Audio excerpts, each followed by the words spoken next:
Fairbanks, Alaska, for this afternoon's game between the Pan Am All-Stars and your Alaska Goldpanners. This afternoon's game is brought to you by Firehouse Subs and First Responders. At this time, let's meet the starting lineup for the Pro Am All-Stars.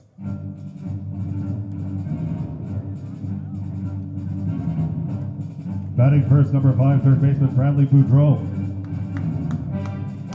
Batting second, number 12, right fielder Zach Burrow. Batting third, number 16, first baseman Nikua Siu. Batting fourth, number 22, designated hitter Alejandro Rosas. Batting fifth, number 16, shortstop Devin Alvarez. Batting sixth, number 18, catcher Daniel Briones. Batting seventh, number 21, left fielder Jeremiah Sanchez. Batting eighth, number 3, second baseman Diego Briones. And batting ninth, number 16, center fielder Tyler Albiado Coens. Starting on the mound for the All-Stars, number 9, Richard Inostros. The Pro Am All-Stars are coached by Jacob Castillo, Jacob Dominguez, and Michael Miranda.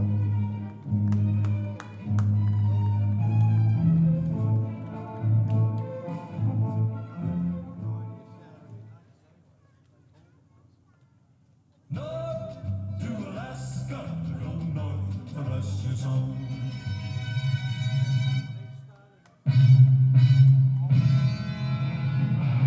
Now let's meet the starters for your Alaska Goldpanners. Batting first, number 9, shortstop Cole Clark. Batting second, number 12, center fielder David Shackelford.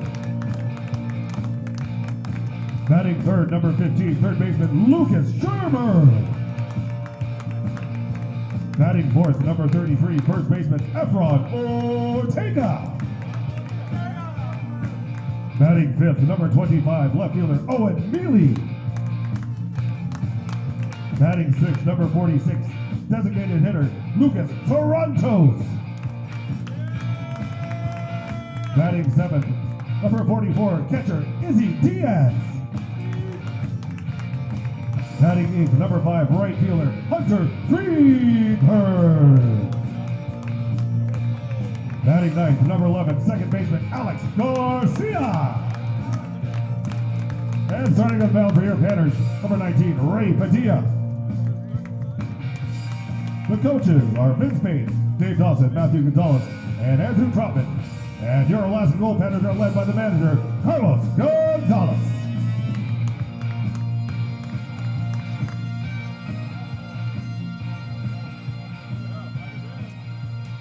At this time, we ask that you please rise and remove your hats in honor of America with the playing of our national anthem.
If we could direct your attention to the pitcher's mound for this afternoon's ceremonial first pitch. Throwing out this afternoon's first pitch is Fairbanks Fire Chief Andrew Cacaro. With 26 years of service as a firefighter and paramedic, Chief Cacaro joined the Fairbanks Fire Department in 2022 as Assistant Chief and was promoted to Fire Chief earlier this year. Let's give a warm welcome to Chief Cacaro.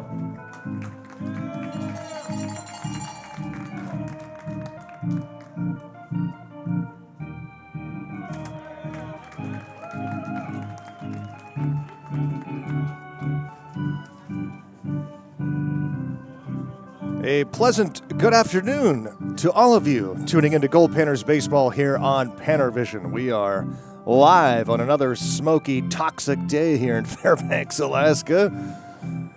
Goldpanners and Pro-Am All-Stars continuing the 6-game set. The Panthers have taken the first 3 from the All-Stars, all in come-from-behind fashion.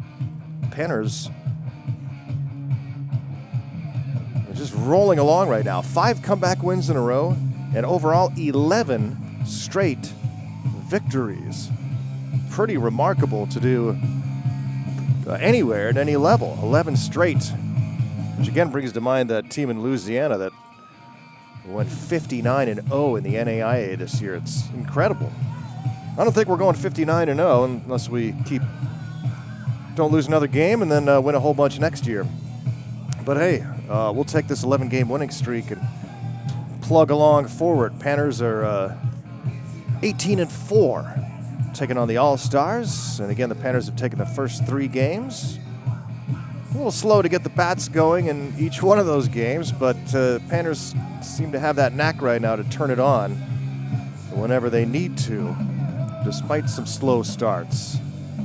This team trying to gel a little bit, too, with some new players, some defections and losses, and some new faces in the lineup. And Carlos Gonzalez doing a lot of shuffling of the lineup and the batting order as those changes are still occurring. And more on that as the game progresses here in Fairbanks. Garrow Von Dane live here in the press box. Bam Bam Burnley was able to get up in time for this game. Raleigh Johnson on public address as always. Goldpanners baseball here on PannerVision. Remember to follow on all the social media sites, Facebook, Instagram, TikTok, and Panner's Twitter page is up and going, @RealGoldPanners. And you can also follow mine @Voice of G-Man, where I've put a lot of stuff up throughout the summer and will continue to do so as we progress through this 2025 season. Final homestand, 2 more series to go after this one as the first pitch from Raymond Padilla misses for ball 1. Raymond Padilla facing Bradley Boudreau at the top of the order with the first pitch coming at 2 minutes past 2 local time here on this warm Sunday afternoon. It was, got up this morning and could smell the smoke as I rubbed my eyes. Yeah, it permeates even indoors. But hopefully some relief on the way as it's 2 balls and a strike now on Boudreau from Ray Padilla.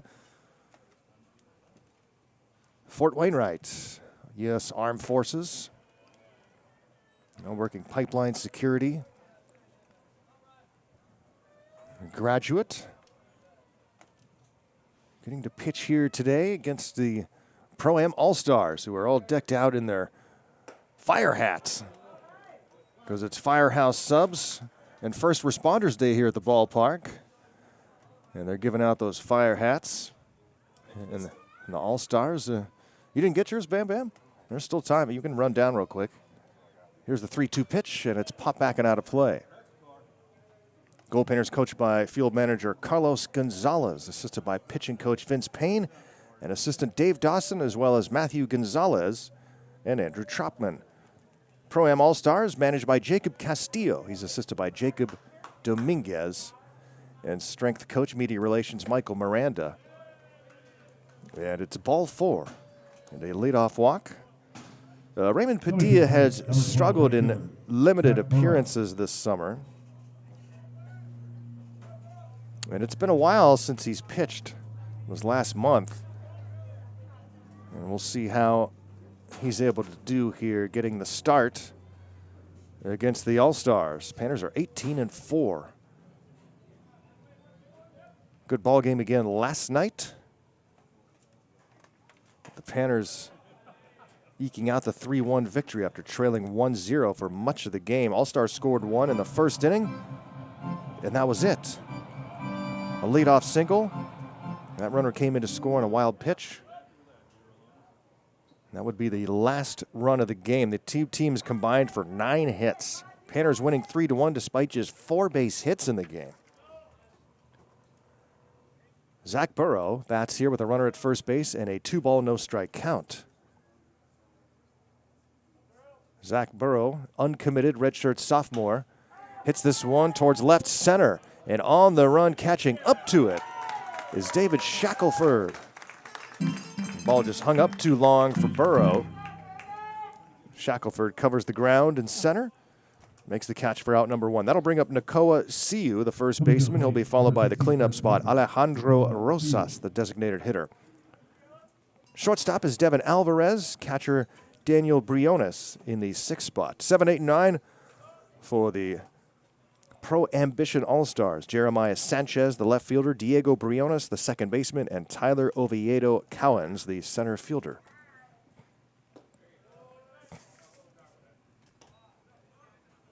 Goldpanners defensively as Padilla starts with ball 1 to Nakoa Siu, junior from Pacific. And this one is smoked into the gap in right.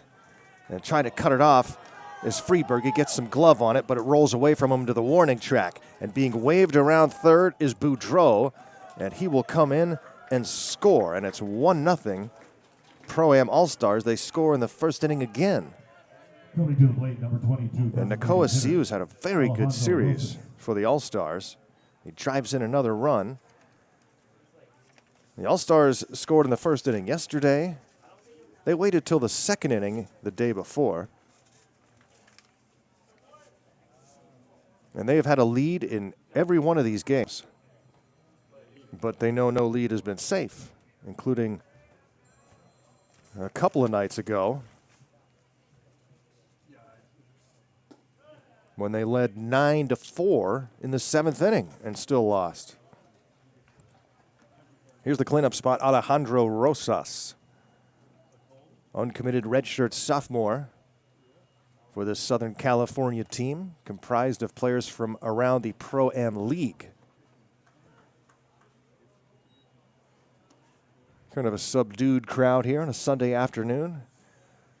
And smaller crowds this weekend because a 3-day weekend meant a lot of locals took advantage of the opportunity to get out of town, enjoy some of the outdoor recreation. And next weekend should be much busier. Team Philippines will be in town. But first, today's ball game and the next couple of nights against these Pro-Am All-Stars.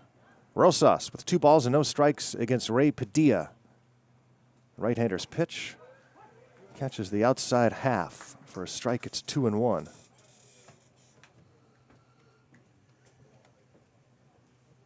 Goldpanners and Pro-Am All-Stars on a Sunday afternoon.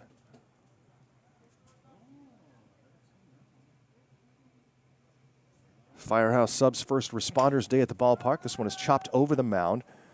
Getting to it is the shortstop Clark, who throws on to first for out number 2. That'll bring up Alvarez, the runner at third base. 1 run is in on 1 base hit and a leadoff walk. See if Padilla can take care of Alvarez. Goldpanners defensively, catching is Izzy Diaz. Izzy Diaz catching today and wearing number 44. Different lineup today for the Goldpanners, as you will see here. Efren Ortega, the start at first. Alex Garcia's at second. Cole Clark at short. And Lucas Shermer, who's been red hot for the Panthers, is over at third. The outfield is Owen Mealy in left, David Shackelford in center, and Hunter Friedberg is in right. Goldpanner designated hitter today is yesterday's starting pitcher, Lucas Sarantos. Not sure how that was planned. And this is a ground ball up the middle and through for a base hit from Alvarez. RBI single for Alvarez brings in Siu. And it's 2-0 Pro-Am All-Stars. Coach Gonzalez hoping that Ray Padilla can give some valuable innings here, as the pitching staff still a little bit taxed. And a lot of games staring the schedule in the face. Daniel Briones, all-star catcher.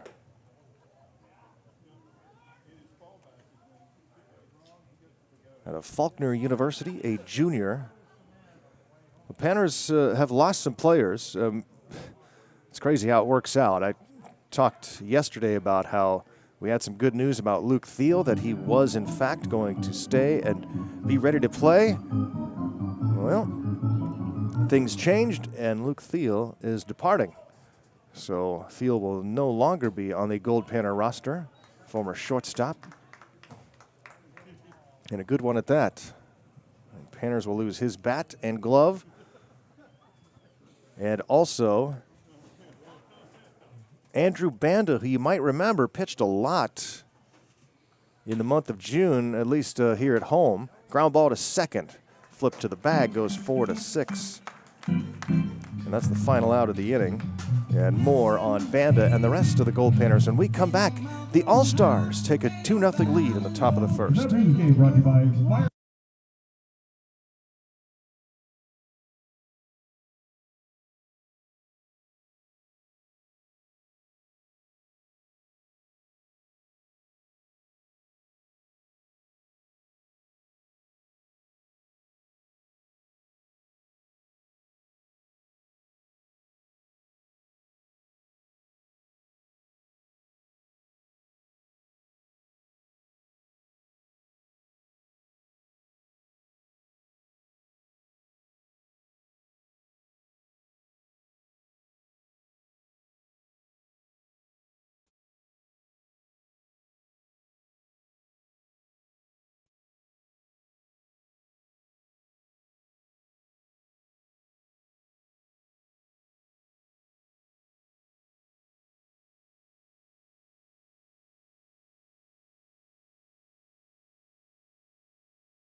Cole Clark will lead off for Fairbanks. Bottom of the first inning, Goldpanners trailing 2-0 already in a hole here before their first at bat, but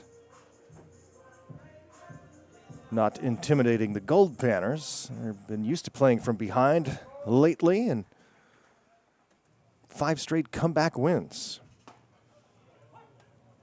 A strike is called on the leadoff spot, Cole Clark. After Clark, it's David Shackelford and Lucas Shermer. Efren Ortega in the cleanup spot. Owen Mealy batting 5th. Lucas Sarantos in the 6th spot as the designated hitter, the pitcher. And the bottom 3 in the order, Izzy Diaz, Hunter Friedberg, and Alex Garcia. It's amazing when you look through the lineups the Goldpanners have had all season long, the success they've had just in terms of, you know, baseball people look for those traditional players for certain parts of the lineup and positions. Don't really have a prototype leadoff hitter. Don't have a prototype cleanup hitter. Even the 2 spot has bounced around. A lot of shuffling has gone on, and they just keep winning. Coach Gonzalez pushing all the right buttons. I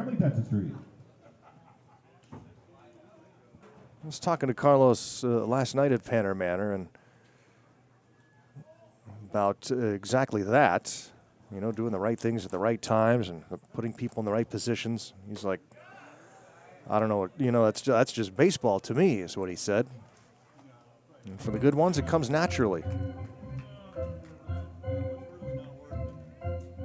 But he's having a lot of fun. Winning never gets old, does it?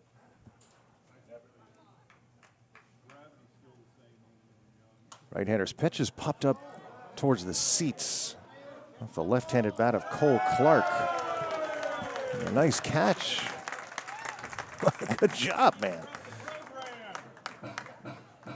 Nice snag by the fan. Not too many fans here in attendance today.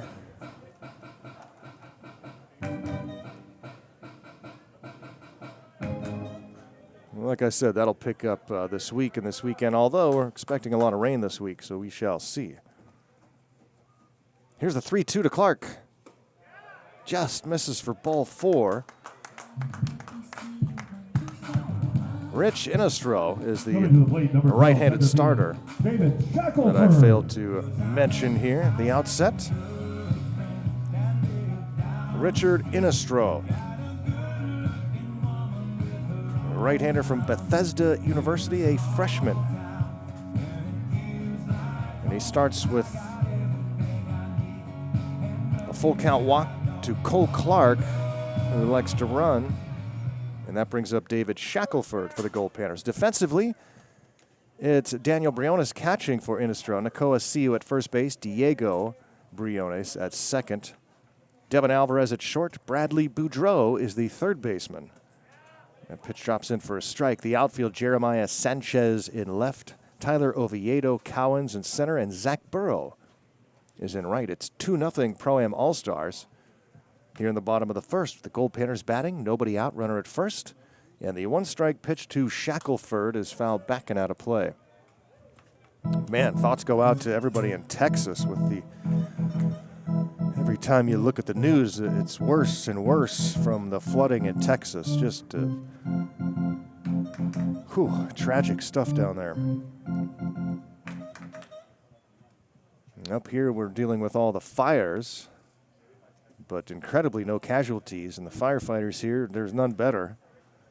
1,800 of them around the state right now fighting all the fires, and we had a wonderful guest yesterday on the PannerVision broadcast talking from the BLM Wildfire Service. That was a great interview. If you missed that, definitely go back and check that out. Very educational about why we have so many fires here in Alaska, what can be done about it, what is being done about it. Really informative interview yesterday on PannerVision. I believe that started in the 5th inning. If you want to go back and check that out after today's ball game, highly recommend it. Shackelford with a ball and 2 strikes.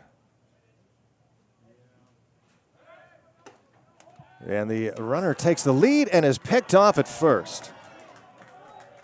Briones with a throw to Siu, and the pickoff at first is Cole Clark. Is out number 1. Panthers have had a lot of runners picked off this summer, and even lately.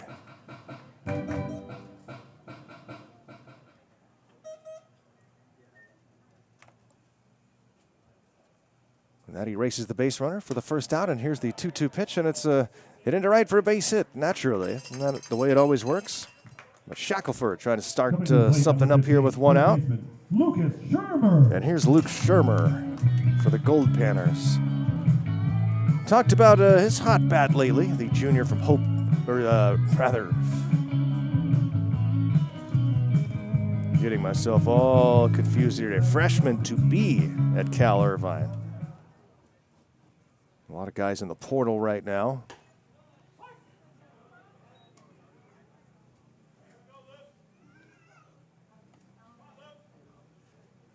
And Luke Shermer had all 3 RBIs for the Goldpanners yesterday. 2-run triple, a ground ball RBI in the 8th. Coach Gonzalez saying he's been our best player lately.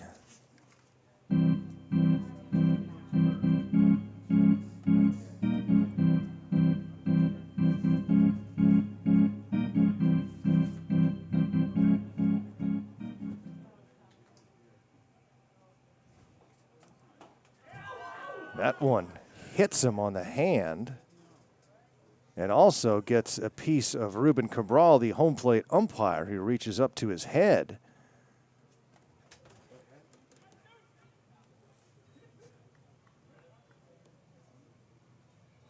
Did it not get him?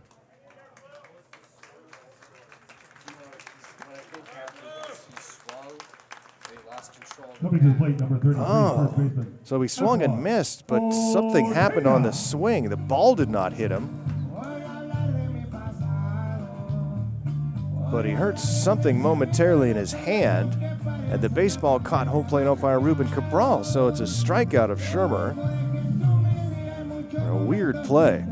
And that's the second out, and now Efron Ortega will bat. The freshman from Long Beach State, who in the portal now. Shackelford at first base after the base hit.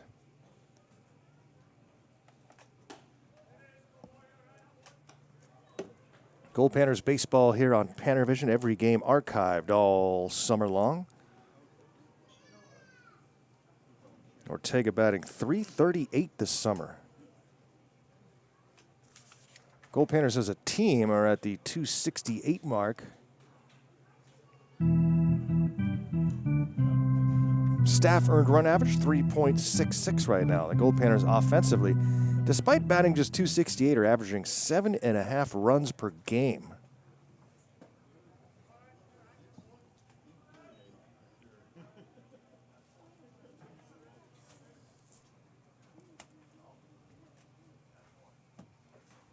Three balls and no strikes here to Ortega. Here in the bottom of the first. Swung on and popped up right side. Siu underneath it, waiting for it, and makes the catch. Down go the Goldpanners. No runs, one hit, one left on. We've played one complete from Growden Memorial Park. Here in hazy, smoky Fairbanks, it's 2-0 All-Stars.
Sanchez.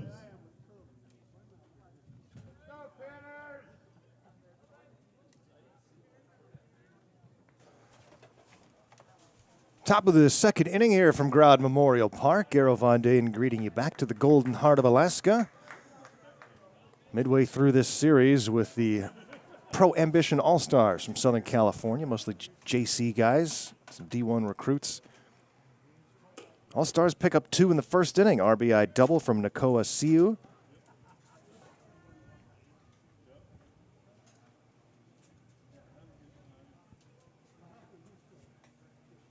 Devin Alvarez with a base hit. Bring in Siu. And it's 2-0. Goldpanners had a leadoff runner on the bottom of the first, but he was picked off.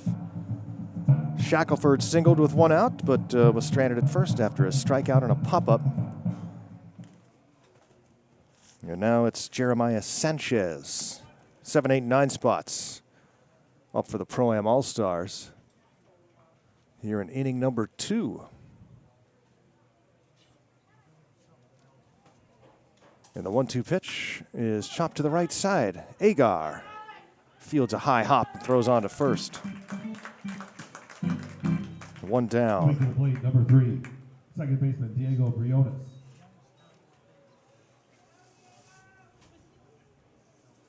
Our air quality index today is 172. We are in crimson red today.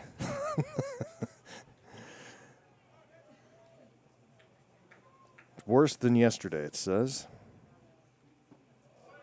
Everyone may begin to experience health effects.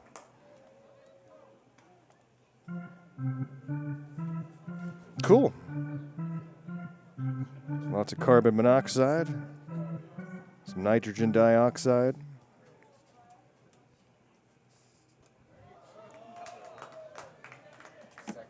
We should all just pick up smoking, right? Be healthier. What's happening already? No balls and 2 strikes on Diego Briones. And it's skipped in the turf. Ray Padilla, 1-2 to Briones. But the forecast hopefully will clear out some of this smoke because we have a lot of rain coming Monday through Thursday.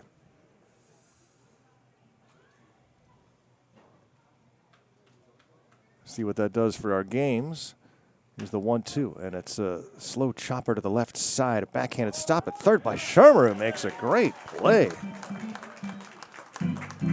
Man, made that one look easy, did Luke Shermer. Coming to the plate, number 6. Brings up Tyler Oviedo Cowens. Oviedo Cowens. Monday, the rain is supposed to start. And a high of just 69 tomorrow. Temperatures also helping out the firefighters in the area. And this one's grounded to short. Clark crossed the diamond in time. A 1-2-3 second for Raymond Padilla. All-Stars lead at 2-zip.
Owen Mealy will lead off for Fairbanks, bottom of the second inning. Glad you can join us for Goldpanners baseball here on a hazy, smoky Sunday afternoon.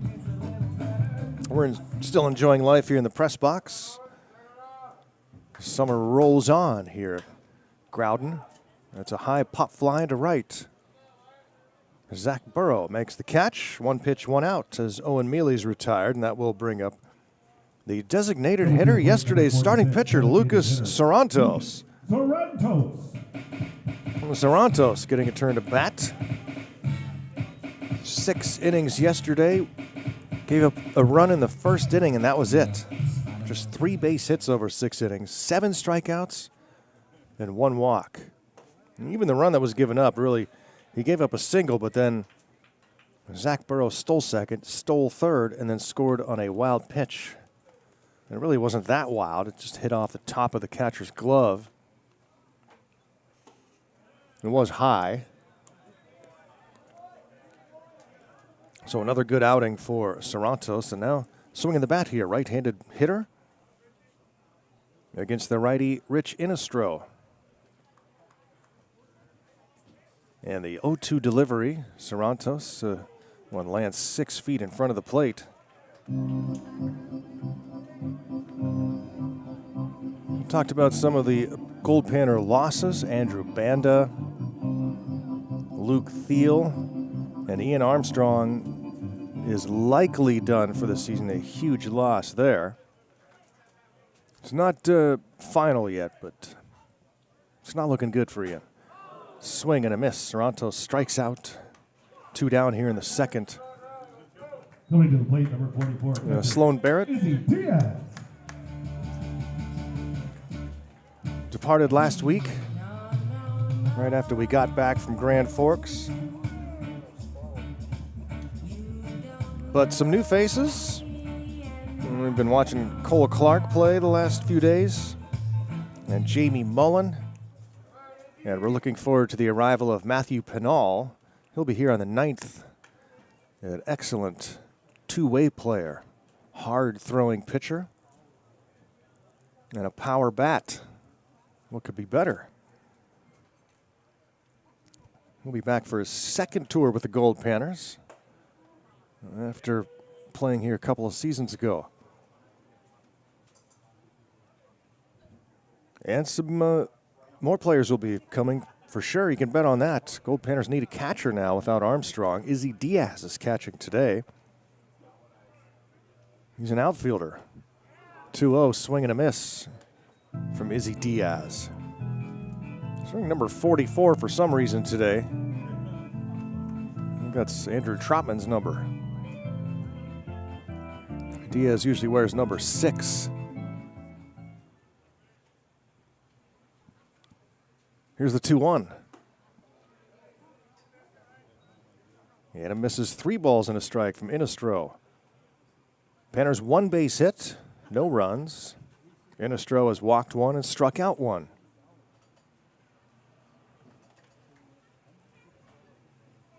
Here's the 3-1, and it hits him in the center of the back. No chance for That hit by pitch, sponsored by the Izzy to get out of the way of that one. It's not nice to do to a Hawaiian, is it? Plate, number 5, right fielder, Hunter Friedberg. Brings up Hunter Friedberg. Friedberg, sophomore from San Diego.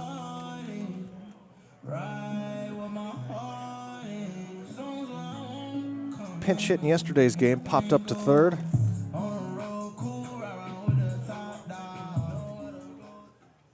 He's been in a pinch hitting role the last couple of days. Had that big game against the All-Stars in game 1, going 3 for 4. See what he can do here in the starting lineup. The right fielder batting with a runner at first base and 2 down. Friedberg takes one just off the plate. 2-0 to Hunter.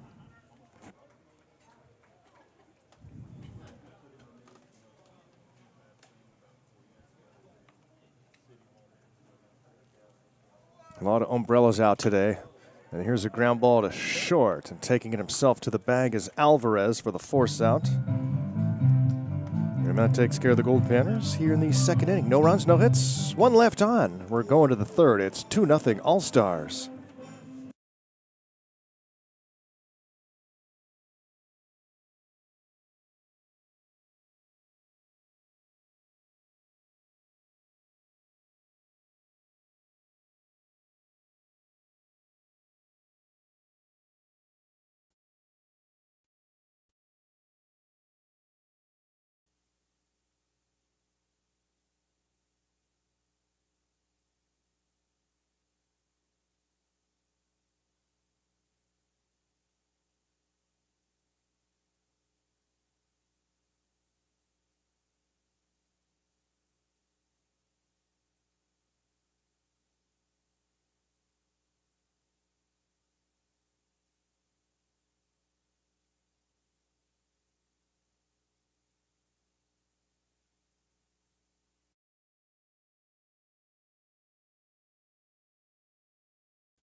Leading off the top of the third baseman, Bradley Boudreau.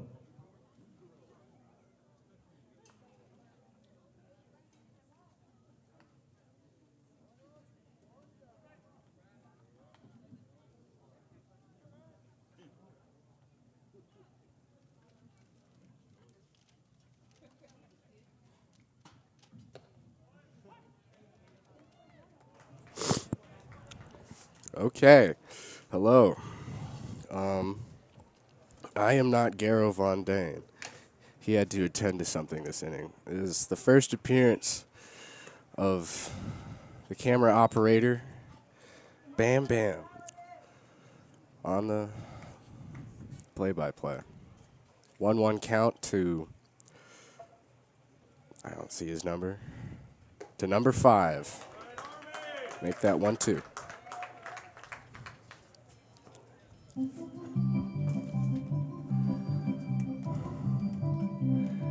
Brad Boredom, it says. Brad Bordeaux.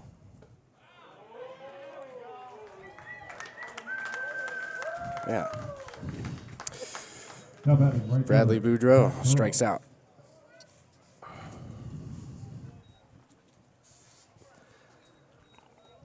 Now up to bat number 12, Zach Burrow. Zach Burrow.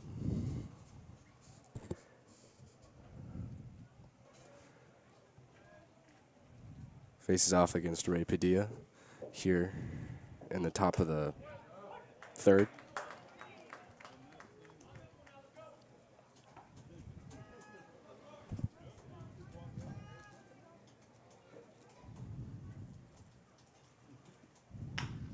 Ooh. Hits it, line drive to shortstop. Throw to first. Too slow. Coming to the plate, first baseman, Nicola Thiel. Nicola Thiel up to bat.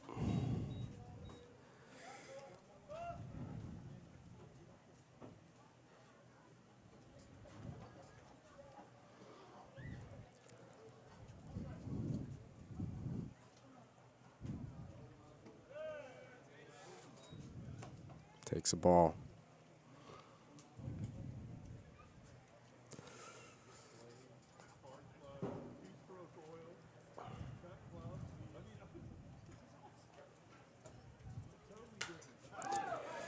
Ooh, hit to middle center field, drops in the middle of him for a base hit.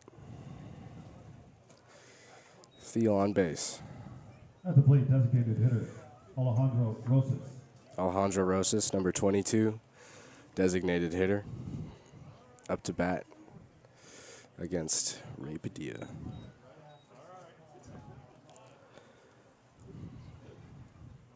Two outs here at the top of the third.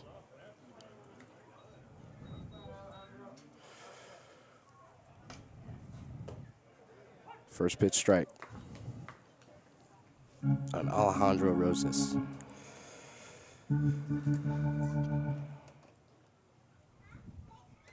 Looking at Garrow's notes here in the first inning. Oh, hit to second. Step on the bag for the force out. That's it for the Pro-Am All-Stars here at the top of the third.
Leading off the bottom of the third, number 11, second baseman Alex Garcia.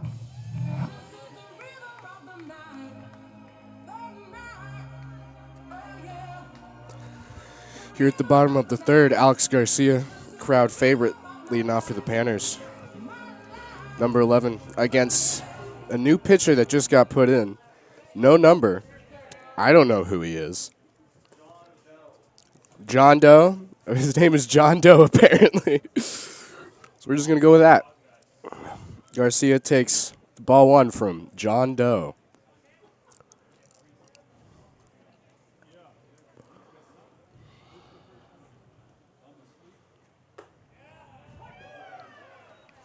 One count. Now let's see here. Looking at the All-Stars rosters here to see if we can figure out who Mr. John Doe is. Just foul. I'm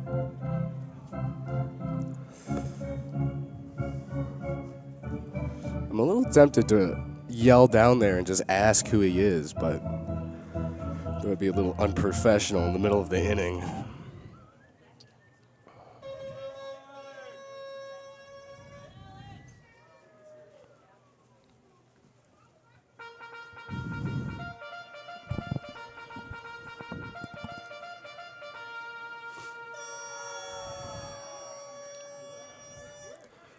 One-two count. Alex Garcia. Ooh, gets some looking. Back to the top of the lineup. Shortstop, Cole Clark. Cole Clark, number 9. Stepping up to bat. Back to the top of the lineup for the Panthers here in the bottom of the third. See, I'm back on mine.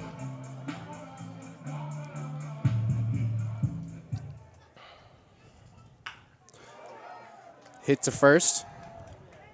And he steps on the bag for the force out. Now batting, center fielder, David Shackelford. One pitch outing for Cole Clark.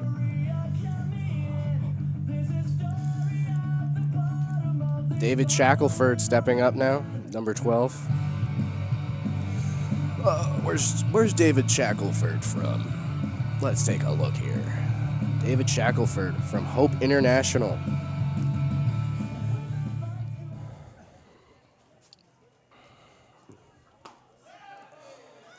Ooh, just outside for a ball. Big thank you for our sponsor here tonight, Firehouse Subs.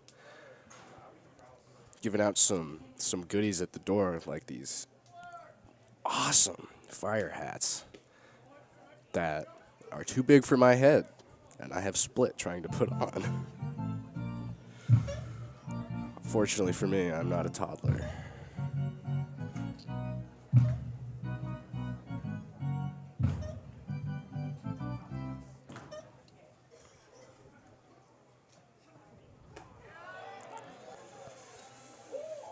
Strike for David Shackelford, making it 2-ball, 1-strike count. I see you, Clamano. UC Irvine or UCI. We won't mention that name again. At least I won't. I'll relay this to Garrow when he returns. Connie Bishop, appreciate it. Thanks for tuning in. What's Wichita like this time of year? Shackelford swings and fouls it off the tip of the bat. Stay up. Making it a 3-ball, 2-strike count.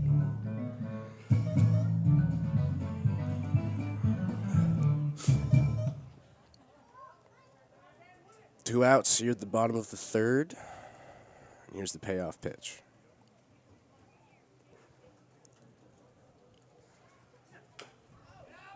Swing and misses it. Not missed. Makes it to first on a confusing play by number 5 there. Who's that? Number 5, third baseman. Ah, well.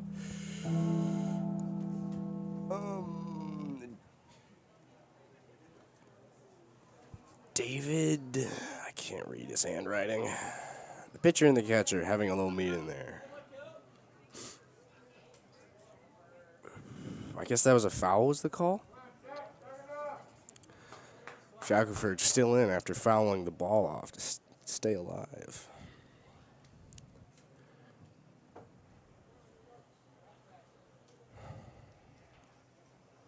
Here's payoff pitch. Fouling it again over to the dugout. Now Hell's Bells tolling for David Shackelford.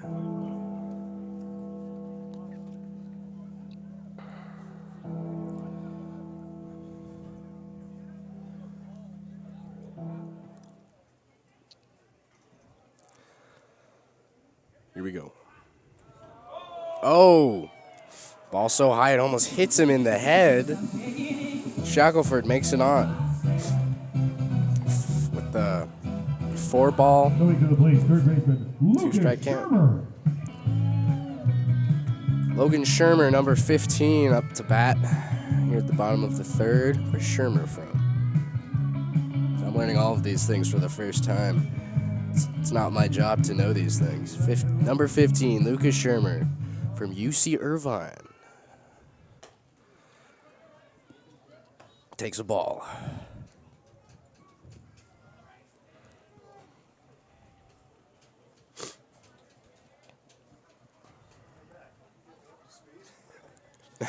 Now that Guerra has returned, we're telling him of the new pitcher, John Doe, with no number.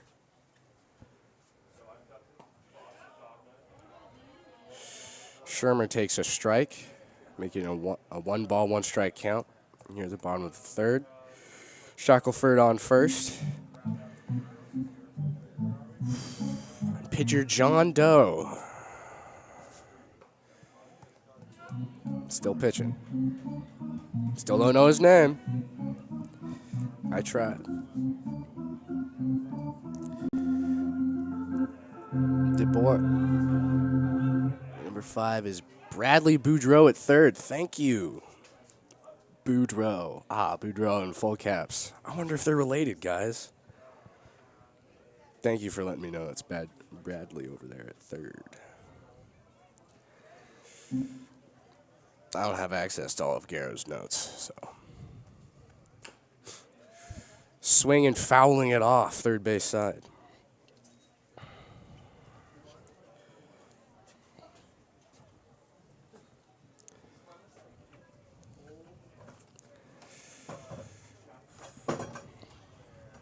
I've been feeling a little sick recently. I think it's because of the smoke.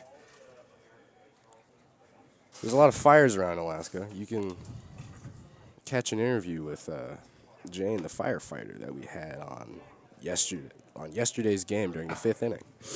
Shermer takes a ball, making it a full count here at the bottom of the third. 2 outs. Shackelford on first.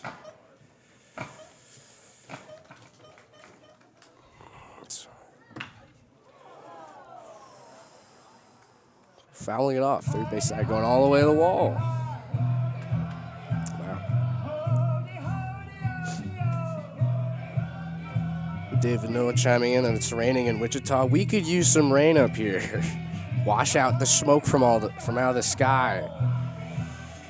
We're scheduled to get some for the next 3 days, so hopefully we do end up getting a big rainstorm. Wash out all these fires. Ooh, hit up behind first plate or home base. Into the stands for a foul. Shermer fouling it off to stay alive here at the bottom of the third. While Garrow enjoys his burger. Provided to us by Frosty Fooders that run the concession stand. Thanks, guys. They feed us every day. Makes these Long nights bearable. Shackelford tries to take second, but it doesn't really matter because it's the 4th ball to Shermer. Coming to the plate, first base From- Efron Ortega. Oh, okay. Garrow wants it back. From pitcher John Doe, and here's Garrow back on. Well, thank you, Bam Bam, for stepping in a pinch.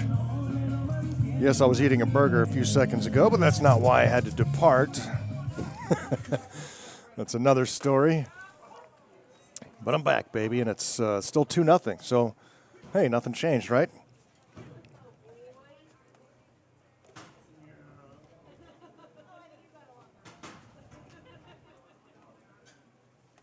Two aboard with 2 outs against what I'm told is an unknown pitcher. The mystery man on the mound.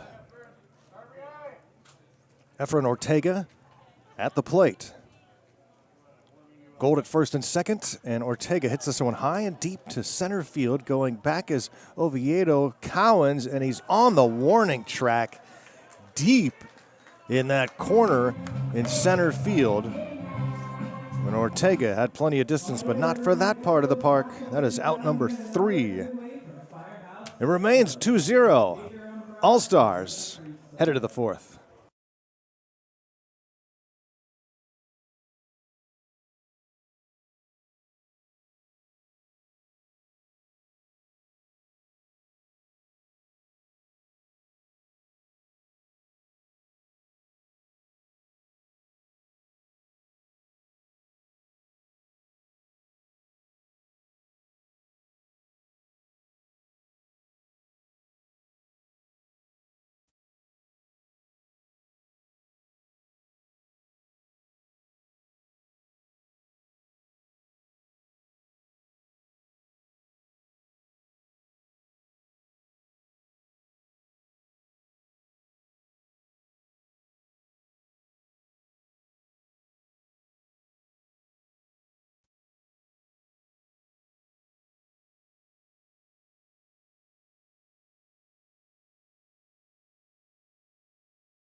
Goldpanners and Pro-Am All-Stars here in the top of the 4th inning.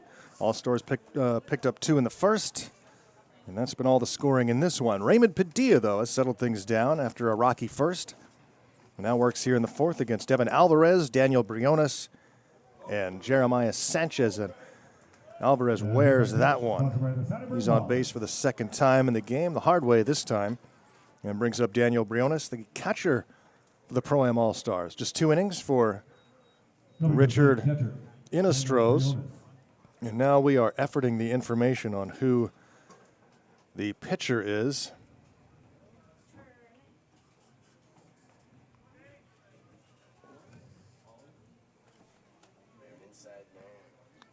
We are trying to get that info now on the mystery man on the mound. A previous inning for the Pro-Am All-Stars. We know who this is, Raymond Padilla, Armed Forces Reserves. Facing Daniel Briones, runner at first, and nobody out. And he skips that one in the turf, stopped by Izzy Diaz, who's, again, the catcher today. You know, the particulates say it's way worse today, but I don't know, maybe we're just used to it. Doesn't feel worse. That one is blasted, but foul. I mean, the numbers were like 135 yesterday. It's what, 175 today? It's quite a bit worse, Bam Bam, percentage-wise. What's the percentage difference according to your math skills? Bam Bam making his PannerVision debut as the voice of the Goldpanners last inning. You get any feedback on the YouTube chat? I got Lutro's family to tell me everything about him, so that was nice. Well, that's good. You'll have to send me that so I can get some. I can't see it from where I'm sitting, so Bam Bam's got to take pictures and send it to me. Here's the 2-2. They're grounded to short. Flip to second. No, he'll step on the bag himself and throw to first. Plenty of time to turn 2. 6 unassisted to 3. Double play. Good work for Padilla, inducing Briones into the ground ball double play. And here's Jeremiah Sanchez. All-Stars left fielder, grounded out to second his first time up. That led off the second inning. Firehouse subs and first responders day here at the ballpark. First pitch was thrown out by Fairbanks Fire Chief Andrew Coccaro. 26 years as a firefighter and paramedic here. What's a paramedic? Chat says Danny Torres is the name of our mystery pitcher. Wait, who is it? Danny Torres says chat. Danny Torres. Danny Torres, says someone on our chat, the new pitcher. Let's see. There's a Matthew Torres on the roster. I don't see another Torres on the roster. Oh, wait, there he is. Daniel Torres, Cal State Dominguez Hills. Come on, Army! All right. Well, thank you to whoever chimed in on the chat.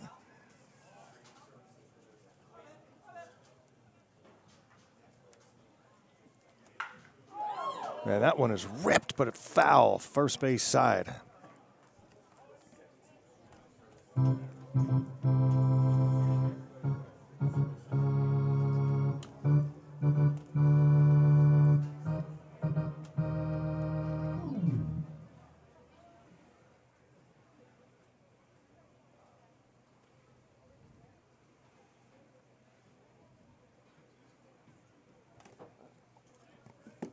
The 1-2 from Padilla. This is for a ball.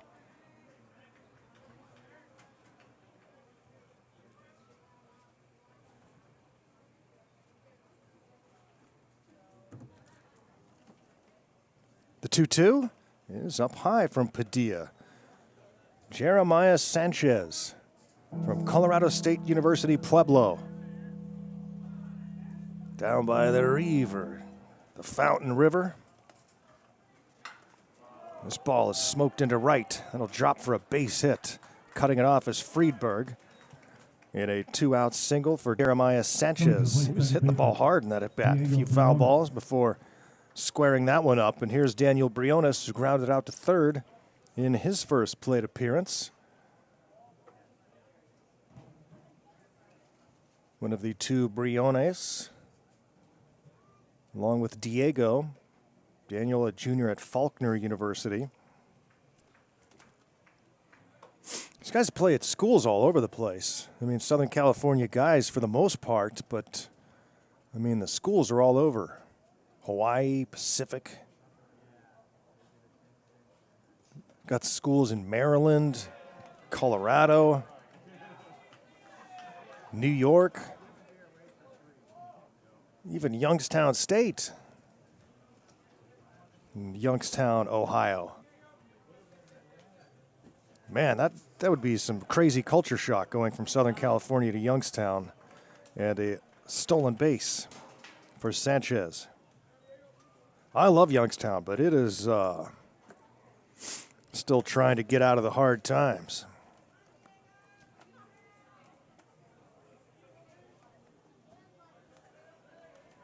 Wasn't quite recovered from the steel industry days.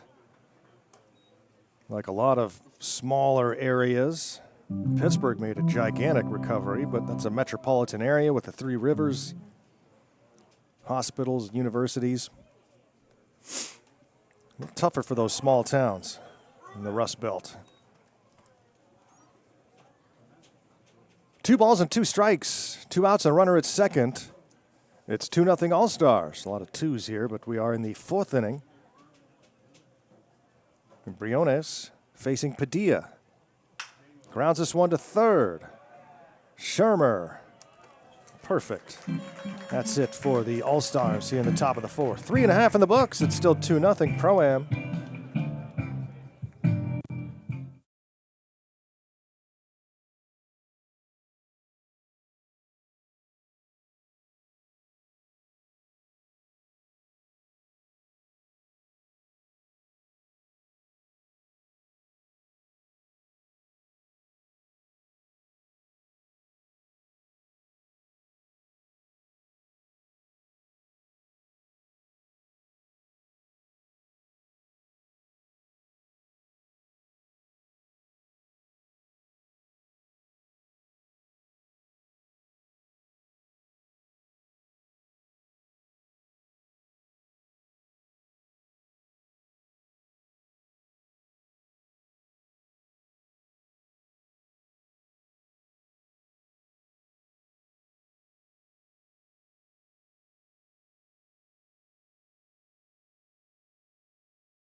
Leading off the bottom of the 4th, left fielder, Owen Mealy.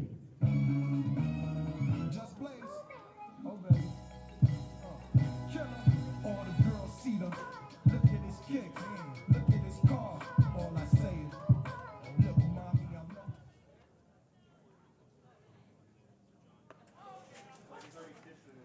Daniel Torres on the mound for the Pro-Am All-Stars.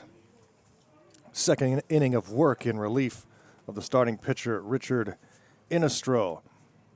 And the right-hander gets one fouled back off the bat of Owen Mealy. It's Mealy, Sarantos, and Izzy Diaz due up here for Fairbanks, trailing 2-zip. And what else is new? Panners slow to get the bats going, and then, as I said in the pregame, have a knack for turning it on when they need to.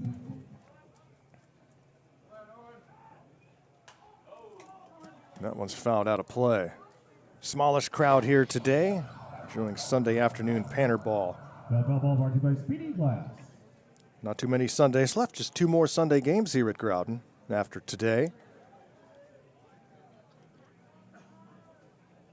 Mealy batting .286 this year.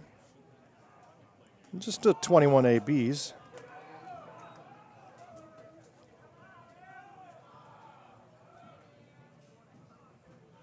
One and 2 from Daniel Torres.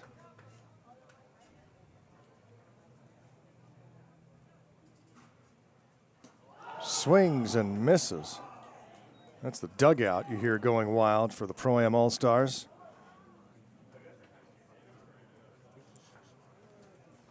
Torres struck out 1, walked a couple in that 3rd inning, but has not surrendered a base hit. At the plate, number 7, Evan Rollbecky. And now facing the pinch hitter, Evan Rollbecky. So Luke Sarantos got 1 AB. And now Evan Rollbecky will take over the DH spot in the 6th hole. Going to Hawaii.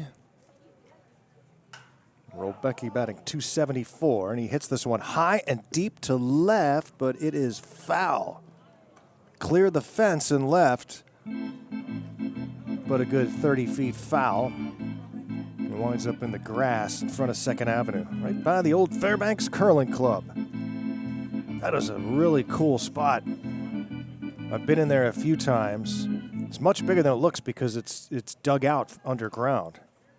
You're looking at the second floor when you see it.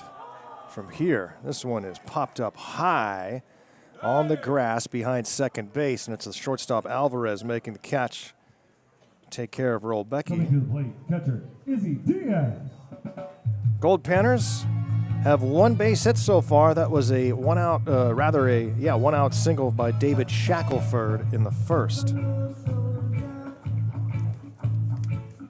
Yesterday, the Panthers had 2 base hits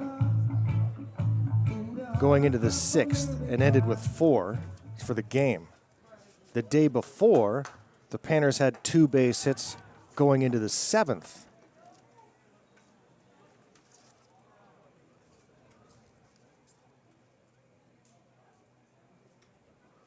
It's one of the reasons that it's bizarre, this 11-game winning streak and this great record, and that one actually came behind Diaz and got a piece of him.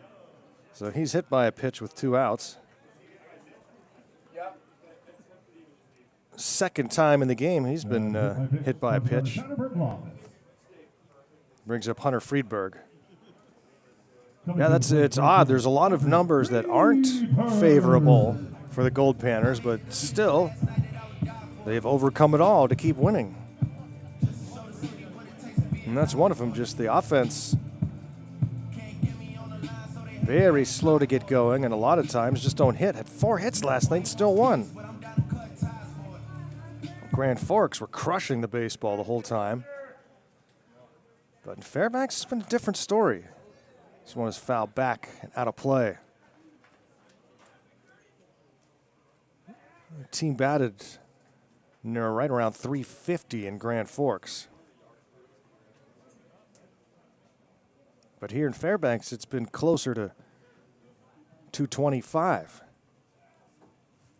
Huge difference. This one is hit deep in the gap in left center, but chasing it down is the left fielder Sanchez. Friedberg is out number 3. We are headed to the 5th here from Growden. On a sunny, hazy, smoky day in Fairbanks. It's 2-0 All-Stars.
Raymond Padilla back out on the hill here for the 5th inning. And giving Coach Gonzalez and the Goldpanners exactly what they were looking for. Strong start and trying to go deep in this ball game.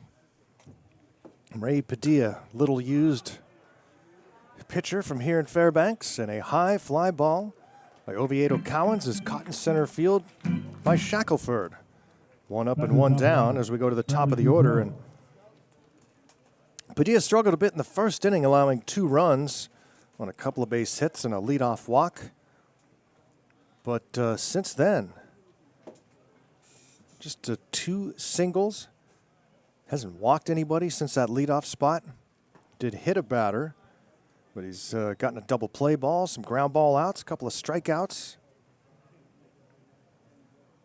Good work for Padilla. Facing Bradley Boudreau. And he hits this one high into left center field. And Shackelford calls for it and makes the catch. We're getting some information on Bradley Boudreau. Graduated Mater D High School in Santa Ana and is going to be a freshman at Fordham University, New York City. Yeah, 3 miles from Yankee Stadium. I've been to Fordham, been to old Yankee Stadium. A lot of trips to New York. Played CBGBs a long time ago, if you can believe that. Probably only makes sense to a couple listeners out there, but here is a high arcing fly ball to left. And Burrows out number 3, a 1-2-3 fifth for Ray Padilla. Still 2-0 All-Stars.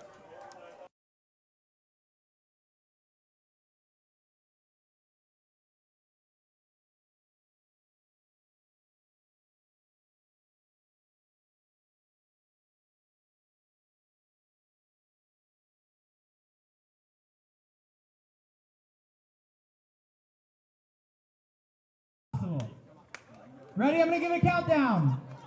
3, 2, 1, go, go, go! I know the officers are faster than that. Come on, we can get the crowd going louder than that.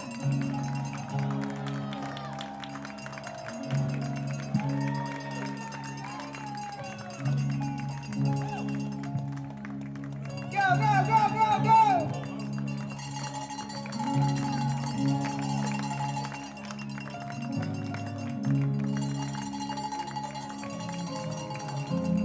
All right, well done, everyone. We got both teams running too. We're gonna exit the same way we came on. Well done, everybody.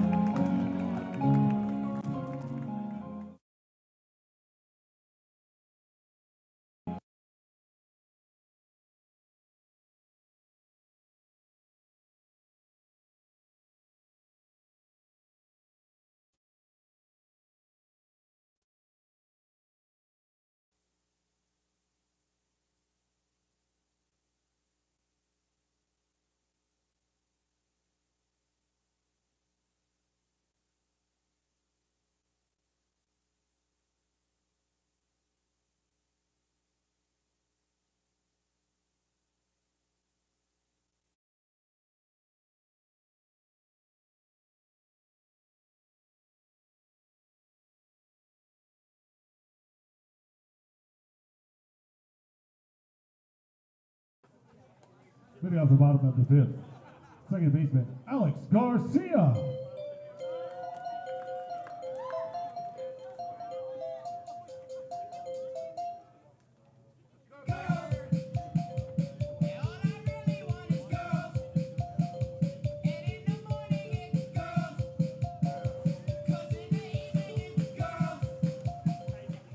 Alex Garcia leads off for the Goldpanners, the local hometown favorite from North Pole, Alaska. And Agar struck out his first time up, batting here to open up the bottom of the 5th inning after the kids run the bases between innings. A lot of kids, too. That one's lined up the middle for a base hit for Agar. Leadoff single for the Goldpanners and the first hit since the first inning. Back to the top line. First hit off of Daniel Torres. a right-handed reliever from Cal State, Dominguez Hills, a senior.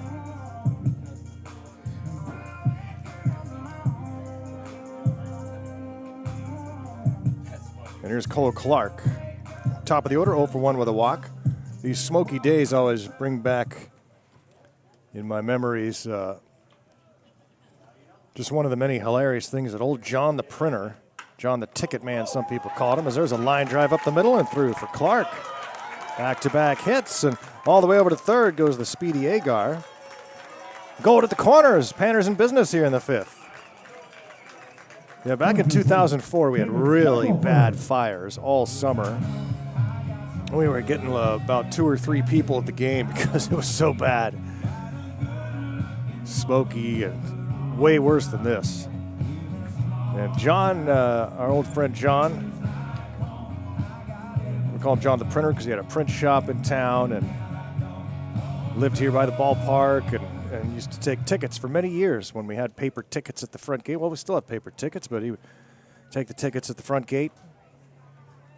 And John was here on one of those smoky days. And I said, "My goodness, John, it is smoky today." John put a cigarette in his mouth, lit it up, and said, "It's about to get a whole lot smokier."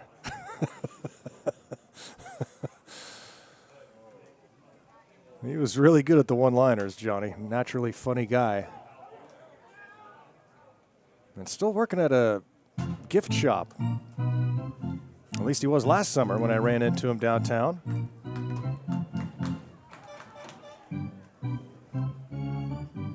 David Shackelford, the batter, with Gold at the corners. Panthers trailing 2-0 here in the 5th.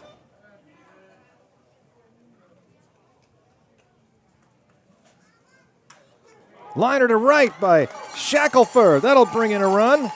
Garcia touches home. Stopping at second base is Clark, and 3 straight hits here in the 5th inning. 2-1 ball game. Panthers cut the All-Stars lead in half. And here come the bats again in the second half of the ball game. Maybe we should just start every game in the 5th inning.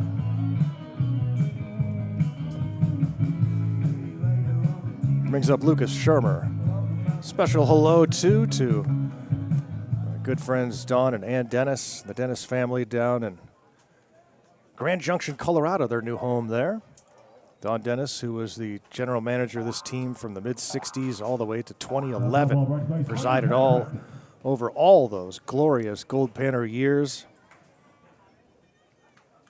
And Don hired me way back when. I'll always be thankful for that, and love keeping in touch with those guys. Done a lot for me, and I appreciate all of you down there and hope everybody's doing well. The grandkids.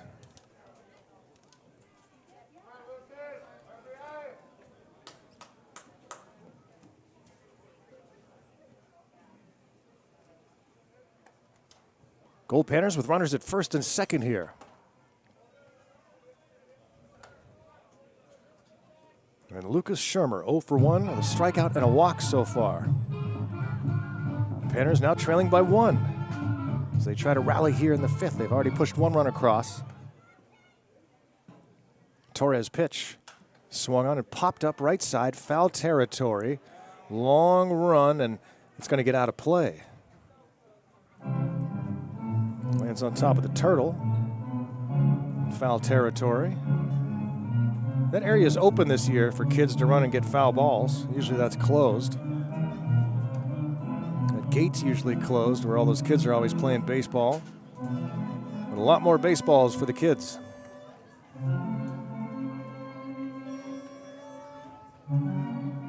You see those kids that ran between innings? There's so many of them here, but a lot of them don't sit in the stands as usual. You know, they're back behind the seats playing their own baseball games.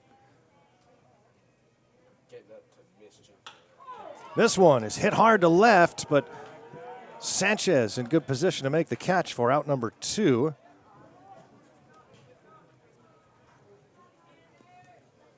Coming to the plate, Efron. And Efron Ortega will try to bring in another Goldpanner run. 0 for 2 today, 0 for his last 4, so Ortega's overdue. been one of the top hitters, most consistent hitters, this Goldpanner team all year. Freshman formerly of Long Beach State, now on the hunt for a new school, as many of these guys are. Talked to Andrew Banda, who's departed and pitched very well for the Goldpanners before he was shut down. And he played his first couple years at Cypress Junior College and now has some options to choose from. I said, you're in a good place in life, man. Coming out of a good program like Cypress, and you've got options. The world is your oyster, man. High drive to center field, and oh, a running catch in deep center field. Good job by Oviedo Cowens. Deep center to make that catch. 2 down for Owen Mealy. Man, that ball was a rocket by Ortega, but Cowens able to catch up to it.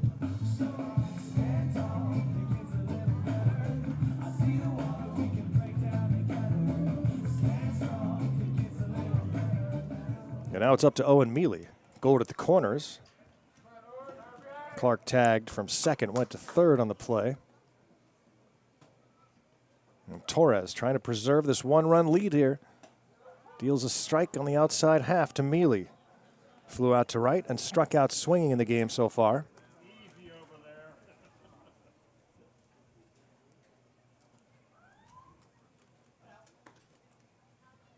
And the 1-strike pitch. It's popped up.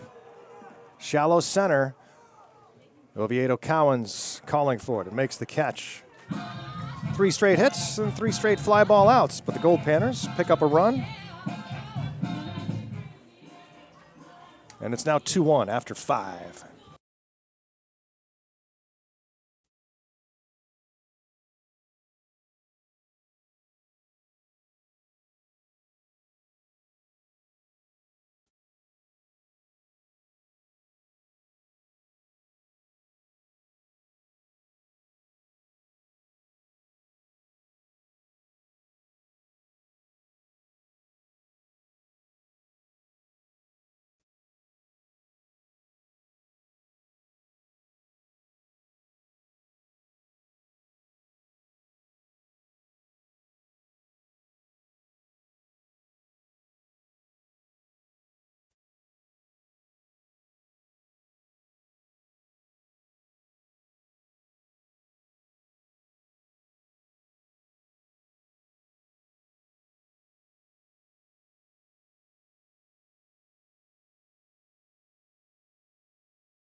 Leading off the top of the 6th, Nicola Siu.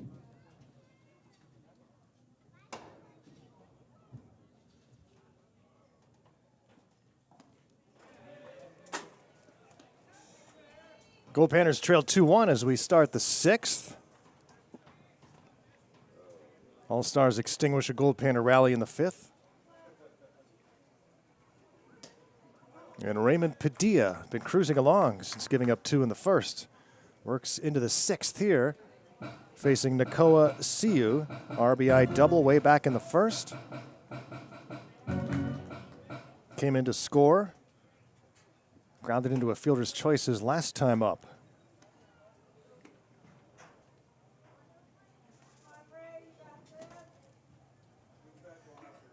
Has allowed just 4 hits through the first 5. And this one is popped up, foul territory. It will get out of play. Garo Von Dane here at Growden. Game 4 of this 6-game series. The Panthers have taken the first 3. Orthopedic and spine.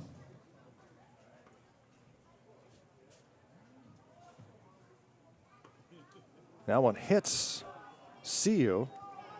And the leadoff man aboard By the Satterberg Law Office.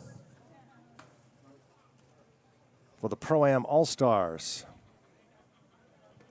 Going Brings to up the plate, Alejandro Alejandro Rosas. Rosas, the designated hitter. Uncommitted redshirt sophomore.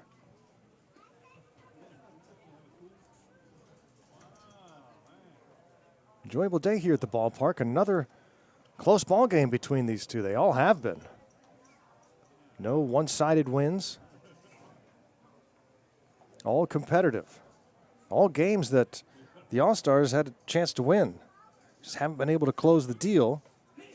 Nick Blakeney yesterday, good start. 4 innings, no runs on just 2 hits, but the Panthers rallied in the second half. All-Stars just 5 hits yesterday. They have 4 today. Goldpanners only 4 hits yesterday and 4 again today so far. 3 of those hits coming in the bottom of the 5th.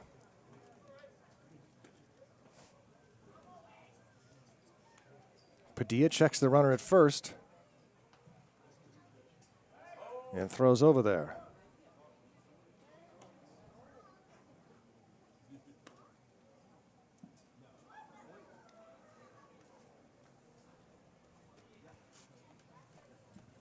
The 1-0 popped up again, will get out of play into the stands.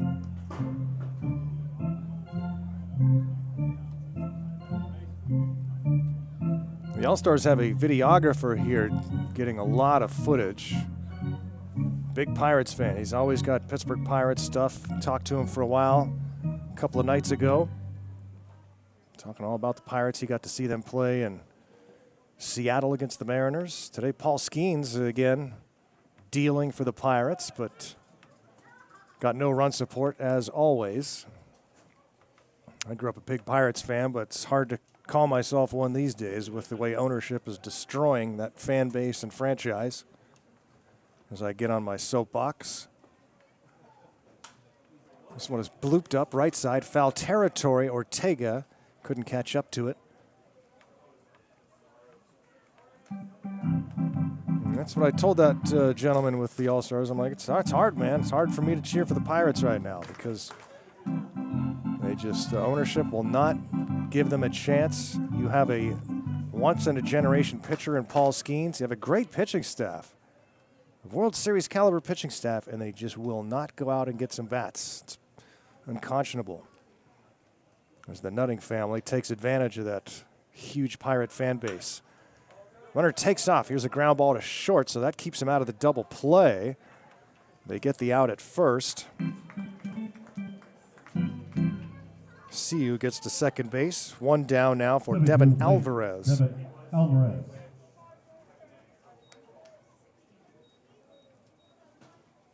CSU Pueblo, a senior. Alvarez, 2 for 3 day yesterday. Was on base 3 times. Pueblo Thunderwolves. In my day, they were the USC Indians. That one's fouled back.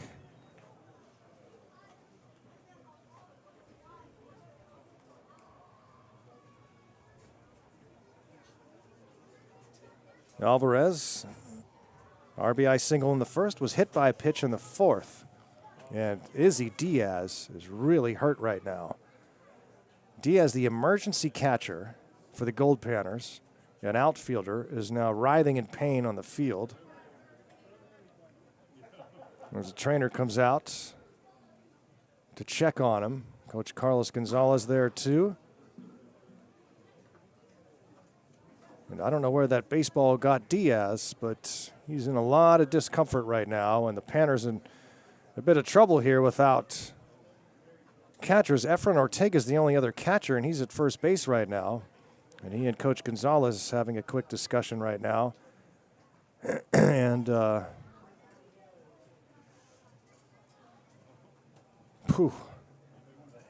Really can't afford to lose Diaz right now. And so a long timeout here, and we'll send it away for the moment as we try and get this sorted out. Goldpanners trailing 2-1 here. All-Stars have a runner at second base with 1 out here in the top of the 6th. Injury timeout.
Good news is Diaz is, good news, sort of. High fly ball into foul territory, and as we continue play, the good news is Diaz is continuing. Bad news is he's no longer a baritone.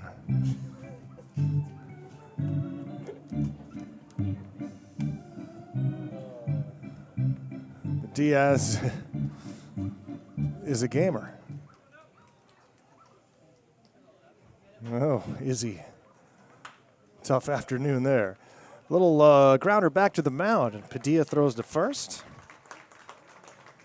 Runner goes to third on the play, and Daniel Briones will bat here. 0 for 2 so far in the game.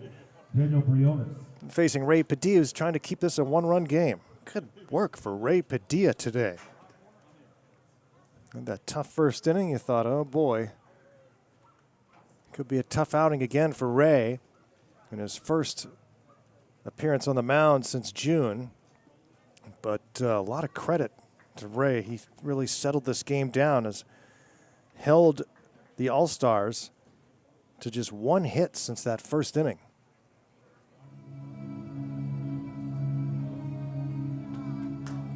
Or make that 2 hits. And a big hand for Ray Padilla. Pitching change coming up here at Growden.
Pitching change here in Fairbanks, and the new pitcher replacing Raymond Padilla is outfielder number 3, Garrett Davidson.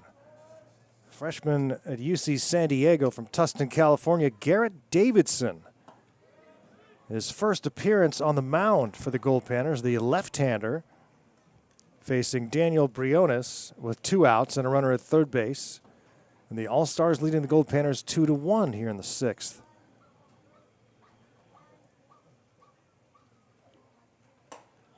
Deals a strike, it's 1-1.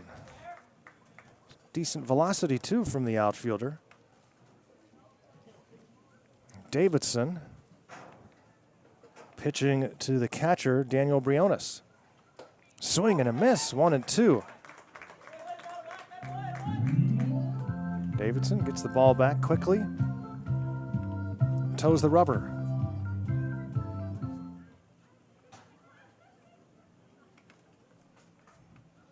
A left-hander throwing in the pen for the All-Stars, and oh, so close. Diaz can't believe it. And it's called ball 2. And let's see what happens on this pitch now. Runner at third, 2 down. Here's the 2-2 delivery from Davidson.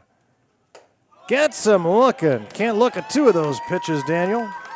Too close. Called strike 3. Good work for Davidson to get the final out here and strand another base runner. Head to the bottom of the 6th, 2-1 All-Stars.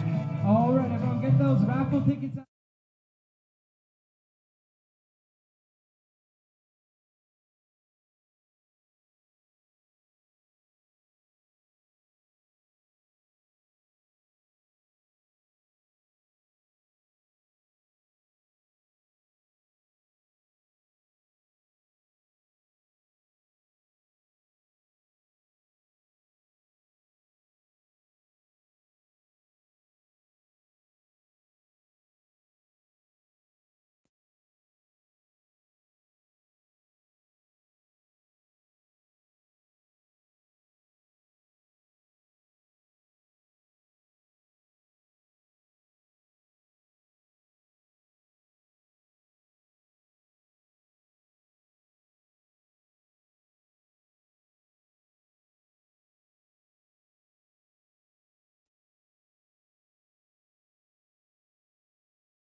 Garrow Von Dane welcoming you back to Fairbanks, Alaska. Goldpanners baseball continuing the 6-game set with the visiting Pro-Am All-Stars. Goldpanners trailing 2-1, another tight ball game between these two, and Evan Rolbecki, second plate appearance in the DH spot, the 6th hole, followed by Izzy Diaz and Hunter Friedberg. And a new pitcher into the game for the Pro Ambition All-Stars, and it is the left-hander Jacob Ferretti. Number 33, Jacob Ferretti, redshirt junior from the Youngstown State Penguins. Popped up high, right side. Siu, right on the line, makes the catch. Take care of Rolbecki. 1 up and 1 down here in the bottom of the 6th. Izzy Diaz. We'll bring up Izzy Diaz, who's been hit by pitches. What a day for Izzy Diaz, called in to catch. Emergency catcher. He's been hit by pitches twice, and he also took a baseball behind the dish in an area you really don't want to get hit.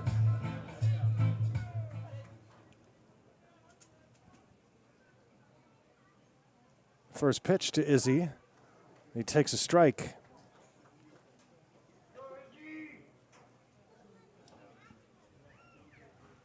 One out, bases empty. Panthers trail by 1. Grounded left side. That's a tough play deep in the hole for the shortstop Alvarez. No chance. Infield hit for Diaz. Been on base all 3 times today.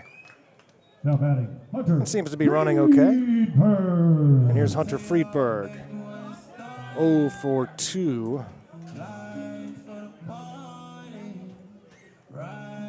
In the game, hey, how about the job by Garrett Davidson? Outfielder coming into pitch and getting a strikeout, stranding a runner at third in the top of the 6th.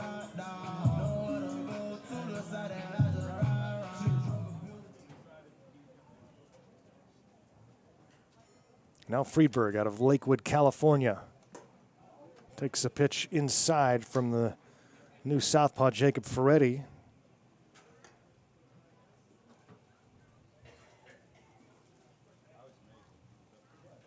Friedberg batting .250 on the summer. Takes outside.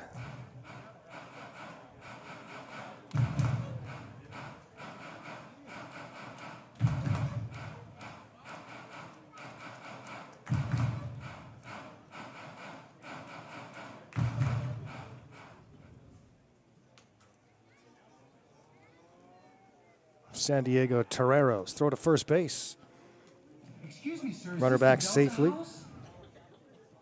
Going to hit the teams going to the Alaska Salmon Bake after the game. Runner takes off. Throw to second is high. Ooh, the tag was there, but the ball came out of the glove of Alvarez, the shortstop. He had him, but ball dislodged and Diaz safe with a stolen base. Into scoring position. He represents the tying run here in the 6th. Now Hunter Friedberg try to drive him in.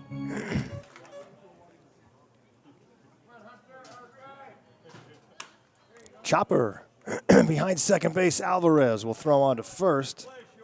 Take care of Friedberg, 6-3. Excuse me. Izzy Diaz goes over to third. And here's Agar.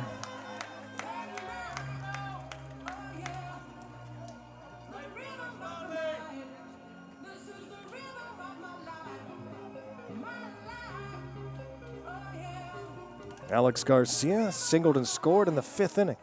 Only run for the Goldpanners. He could bring in a 2nd run with a base hit here.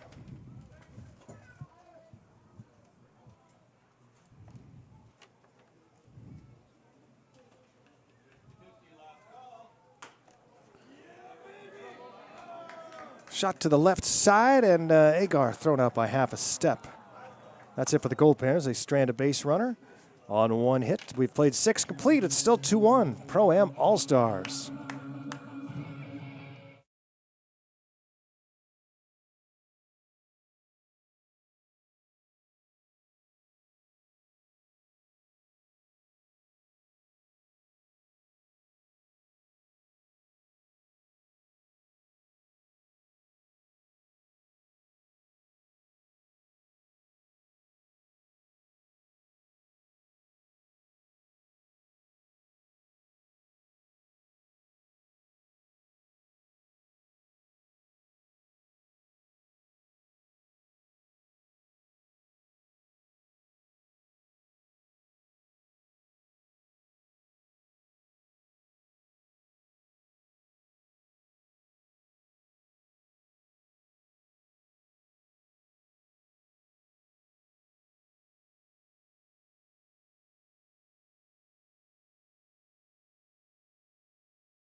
Goldpanners and Pro-Am All-Stars as we move to the 7th inning here from Growden Memorial Park.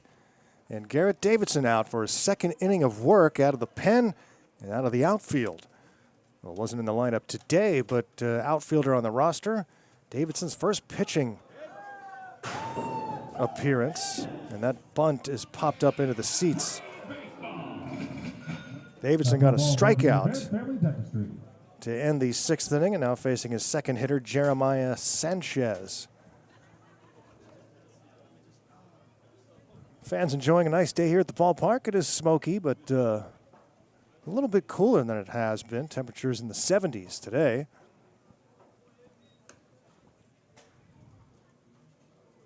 Panners down 2-1 in this low-scoring game, just like yesterday.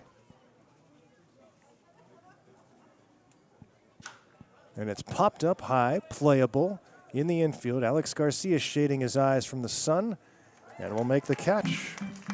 Sanchez out number 1. 2 up and 2 down for Garrett Davidson, the left-hander. Coming to the plate, Diego Briones. From UC San Diego. Someone new. 18. And a pinch hitter here. It's got to be Jonathan Long, right? It's got to be Jonathan Long. Jonathan Long, the pinch hitter for Diego Briones. Jonathan Long.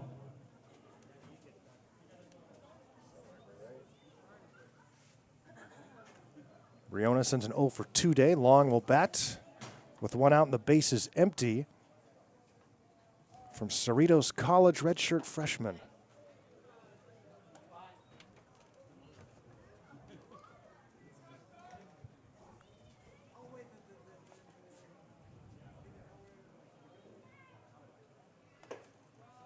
Pitch from Davidson. Misses for ball 2.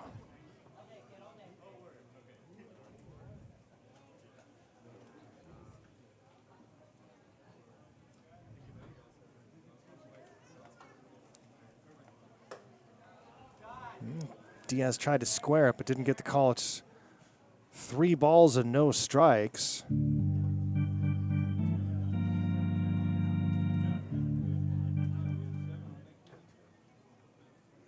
Did not get to mention the passing of the Cobra Dave Parker last week, one of my idols in baseball growing up. And lost the Cobra last week. Wildly popular player in Pittsburgh, and that one's popped out of play. And my goodness, why was he not in the Hall of Fame a long time ago? Instead, he's passed before his Hall of Fame ceremony. Finally was inducted a few months ago, but sadly did not make it to the ceremony. But the Cobra is one of a kind. Called strike 3. Davidson comes all the way back to strike out Long, who was jogging to first base. Brings up Tyler Oviedo Cowens. Coming to the plate, Tyler Oviedo Cowens.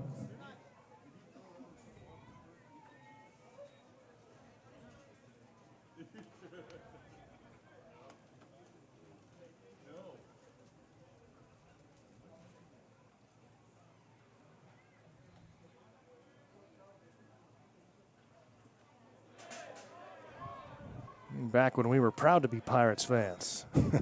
We are family, and all those great years in the 70s.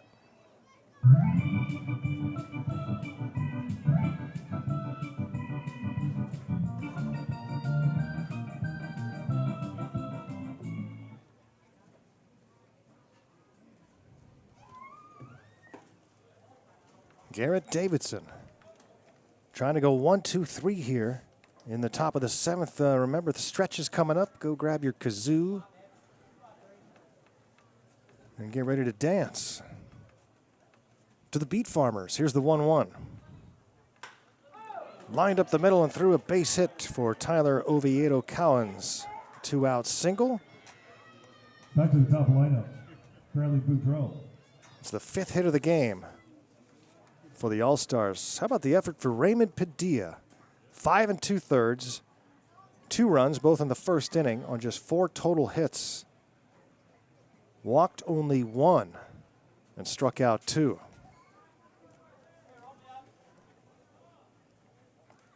Bradley Boudreau at the top of the order. And a throw to first base, runner back safely.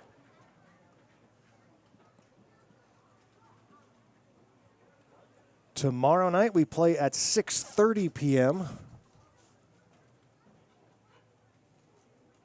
Chevrolet GMC night, the ballpark. Then we wrap up this series at 6:30 on Tuesday.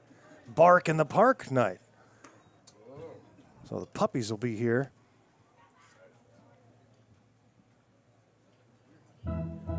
Oh man, Angus isn't going to be here for that. He's going to be bummed out. Missed pup night.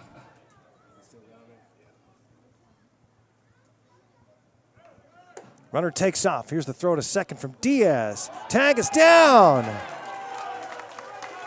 Diaz to Clark. Caught stealing, goes 2-6 to end the inning. How about Garrett Davidson?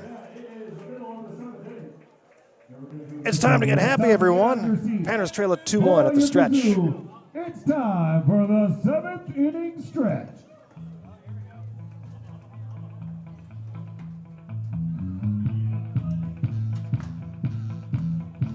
I was walking on the street on a sunny day. Hubba, hubba, hubba, hubba, hubba. A feeling in my bones says I have my way. Hubba, hubba, hubba, hubba, hubba.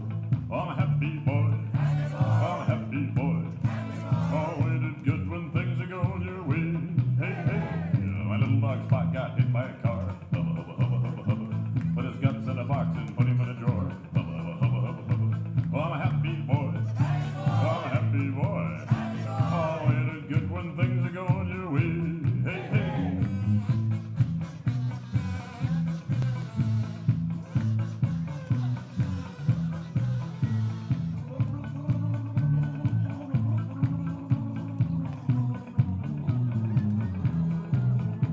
Well, forgot all about it for a month and a half. Hubba, hubba, hubba, hubba, hubba. I looked in the drawer and started to laugh. Hubba, hubba, hubba, hubba, hubba. 'Cause I'm a happy boy. Oh, I'm a happy boy. Oh, ain't it good when things are going your way? Hey, hey.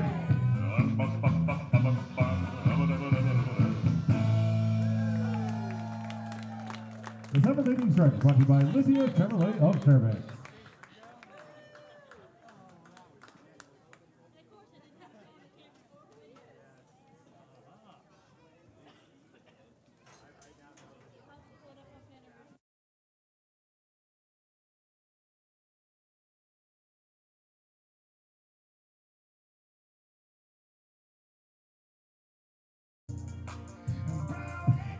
Good ball game here tonight as Happy Boy dazzles the crowd. 7th inning stretch. Now the Panthers look for a Happy Boy rally. Had many of those. Perhaps none bigger this year than the one a couple of nights ago. The Panthers scored 7 runs in the bottom of the 7th, trailing 9-4 at the stretch. Had that huge rally. See what they can do here. Starting at the top of the order with Cole Clark. Freshman to be at Cal Irvine, followed by Shackelford and Shermer. They have been on base 6 times in 9 plate appearances. 3 base hits and a couple of walks.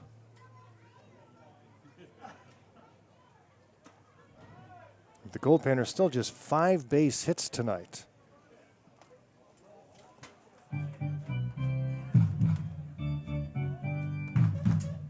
Panthers 11-4 here at home. Haven't lost since the midnight Sun game back on June 20th. Strike is called, so it's 3-2.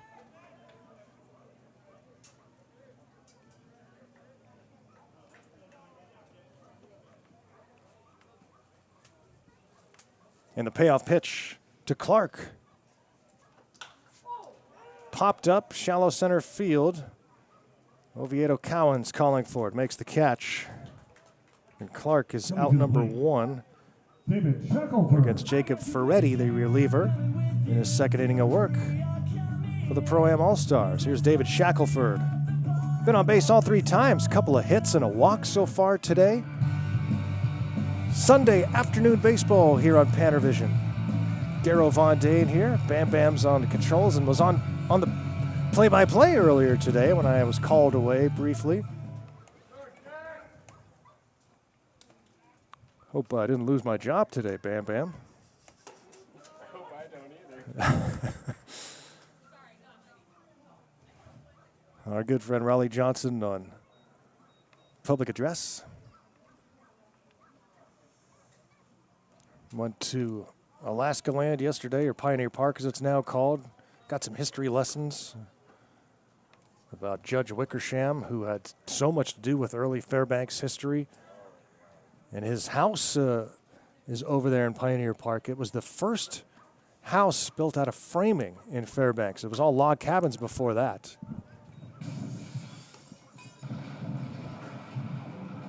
And funny, Raleigh was telling me his relatives moved into his house years and years ago.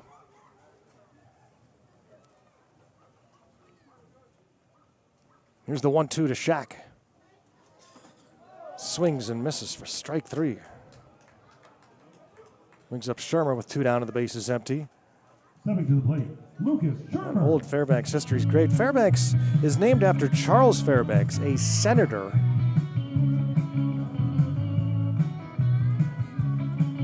from the lower 48, from the Midwest. Never visited Alaska, had nothing to do with Alaska, but Judge Wickersham was looking for some favor up here in the early days of this town, trying to get some help and assistance and verification, or validation, I should say. And said, hey, I'm going to name this town after you. And that's why it's named Fairbanks. Whereas initially it was referred to as Chena because it was founded here on the Chena River. Here's the 1-1. It's ball 2 to Luke Shermer. That was after E.T. Barnett got beached here trying to head to the Tanana River. An accidental founding. Ground ball to third and safe. Hustling out. An infield hit is Shermer. And the area in downtown Fairbanks is marked with a plaque where E.T. Barnett got stuck. And the company that owned his ship said, yeah, we can't wait here, so you better get your supplies off of this boat. And so Fairbanks was born. 2 gold rushes later, it's still here.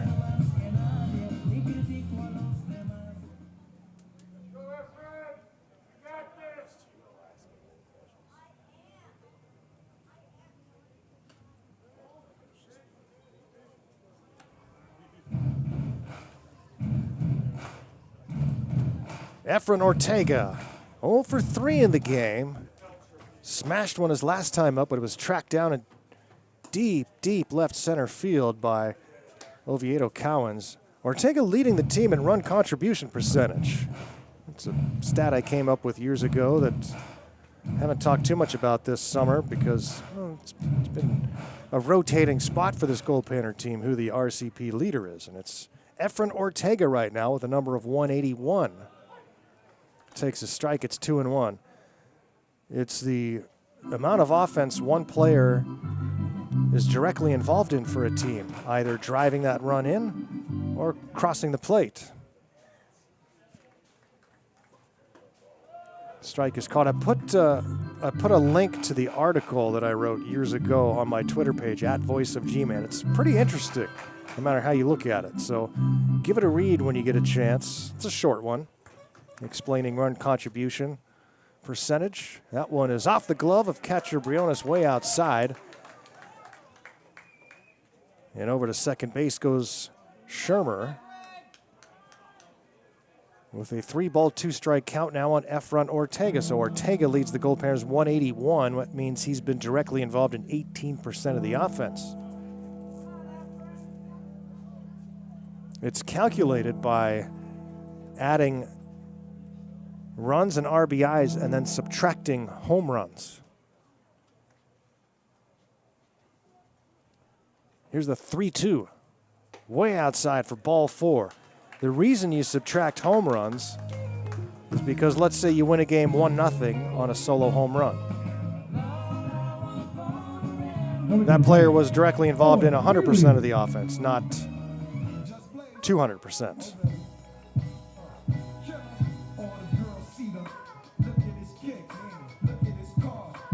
So yeah, take a look at that at Voice of G-Man when you get an opportunity. I also went back through the annals of baseball history to find, and this took me a while, believe me, to find the highest run contribution percentage in history. I don't know if I asked that trivia question last time I talked about it, but go ahead and give it a shot if you want to out there. Who had the highest run contribution percentage all time? It means you really have to carry a team with superior numbers. It's not going to be somebody that played on a very deep team with a lot of offensive contributors, because it's going to be someone who really carries a team in a big way. Swing and a miss. Let's see if anybody in YouTube land can guess it before they read my article. Owen Mealy's 0 for 3. Panthers down by 1 with 2 aboard and 2 down here in the bottom of the 7th. Ferretti's pitch. Outside and high, ball 1, trying to get him to chase. Mealy looking for his first hit of the day.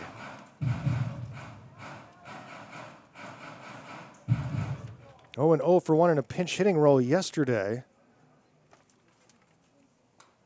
Swings and fouls that one back.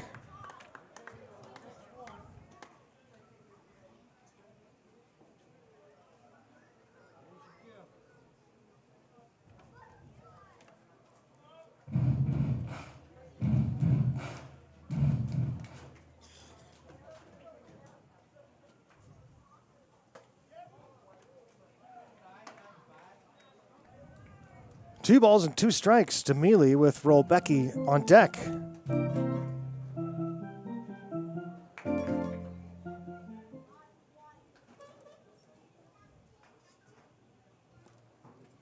And the left-hander Ferretti. Oh, man, almost able to cut that one back across the plate.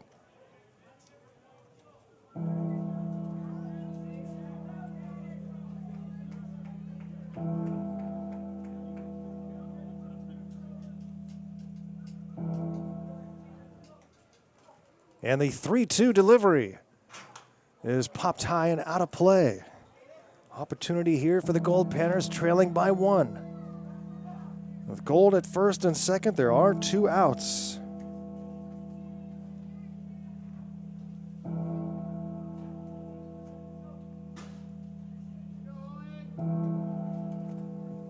Let's see what Mealy can do against the left-hander Ferretti.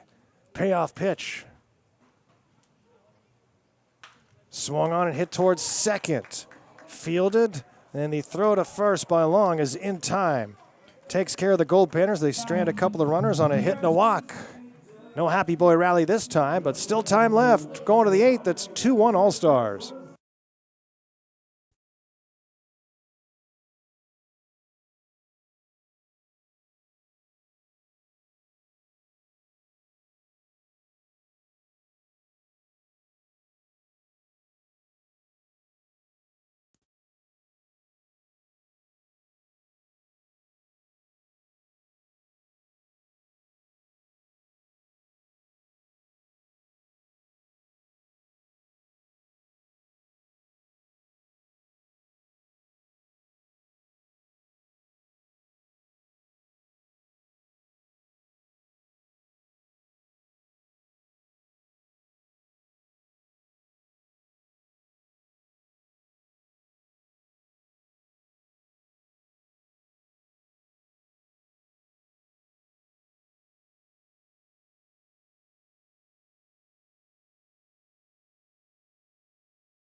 Top of the 8th inning here from Growden.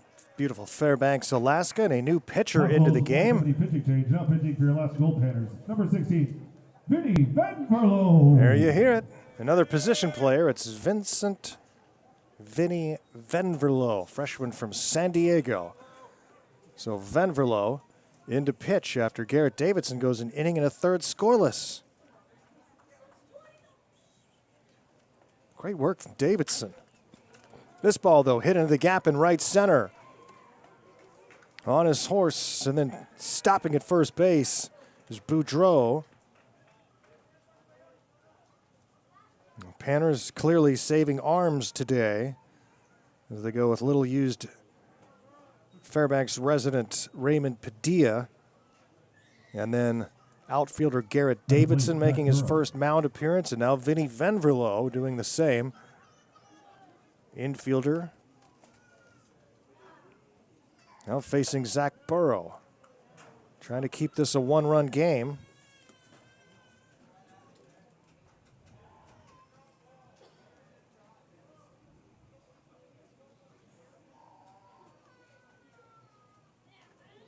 Venverlo deals a strike, 1-1. Connie Bishop tuning in from Wichita, Kansas.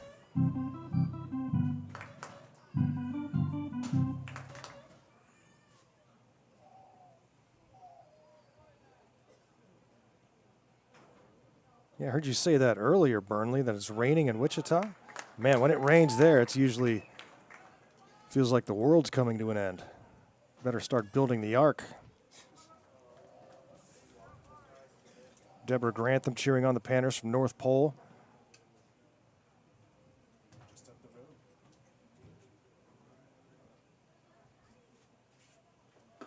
Swing and a miss. Venverlo strikes out Burrow. Coming to the plate, Nicola Siu.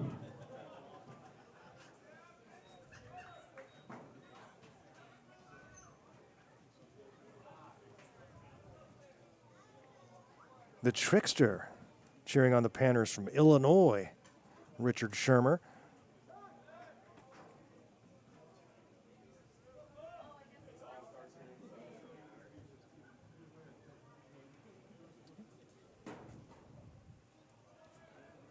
Bam Bam, do we have any guesses on the all-time run contribution percentage? Nope. Leader, man, you guys are slow today on the YouTube. Maybe they're reading the article and cheating, but that's okay. I'm going to give you the answer soon anyway, whether you like it or not. Here's a ground ball to third, second for one, on to first, 5, 4, 3 double play. How about the work for Venverlo off the hill? Going to the bottom of the 8th, still 2-1 All-Stars.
Coming to the plate, Vince Venverlo.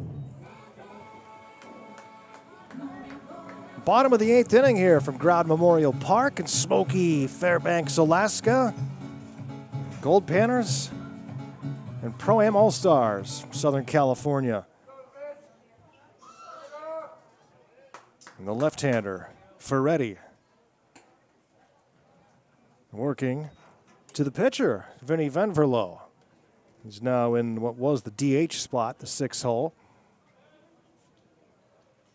And he's now the pitcher for the Goldpanners and faced the minimum in his first inning of work, top of the 8th. Now trying to help out offensively. Venverlo, Diaz, and Friedberg, 6, 7, and 8 spots in the Goldpanner batting order. Freddie misses for 3 balls and no strikes. Can the Panners rally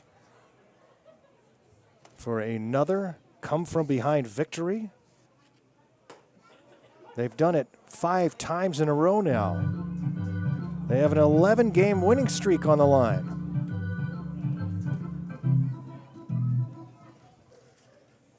And here's the 3-1. It's down low, ball 4. A leadoff walk to Venverlo. Goldpanners get the leadoff man aboard for just the 2nd time today. Panners with 6 base hits.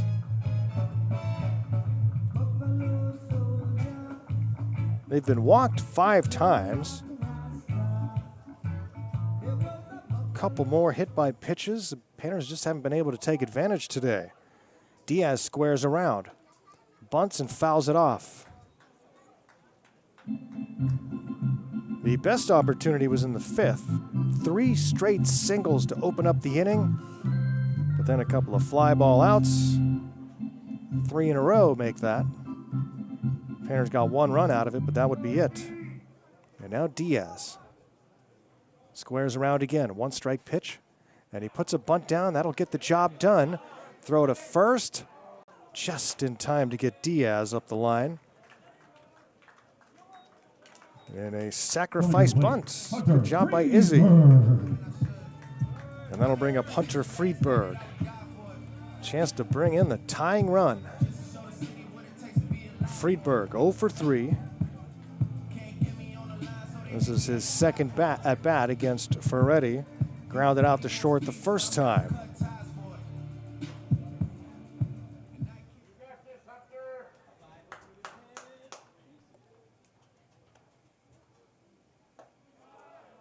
Takes ball 1.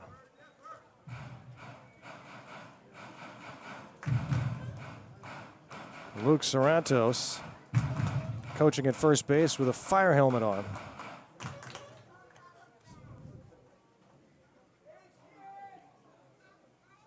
The 1-ball pitch, inside 2-0.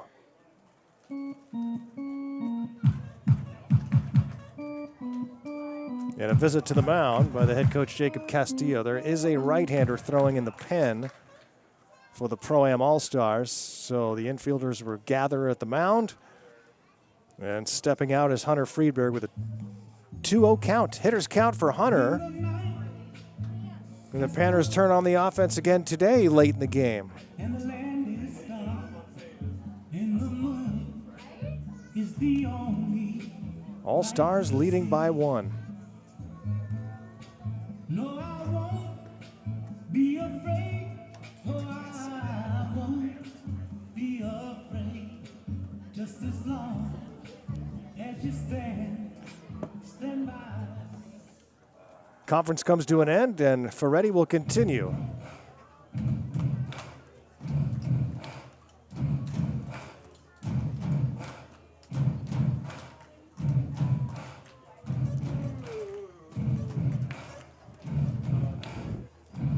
Hunter Friedberg. Panthers, with a win today, would clinch the series.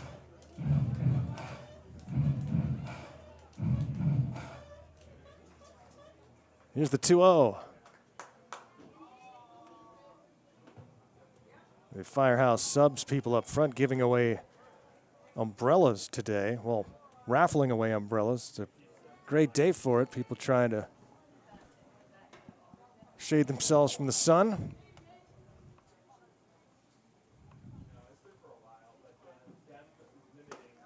The 3-0 taking all the way. It's a strike.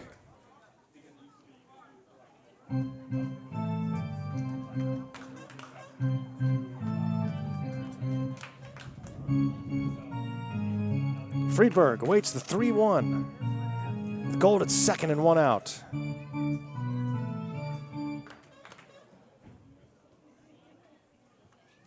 A left-hander delivers. And misses inside again. Ferretti wanted the call. And 2 walks in the inning. Will Ferretti be allowed to continue? There's another late lead Garcia. in jeopardy here for the Pro-Am All-Stars.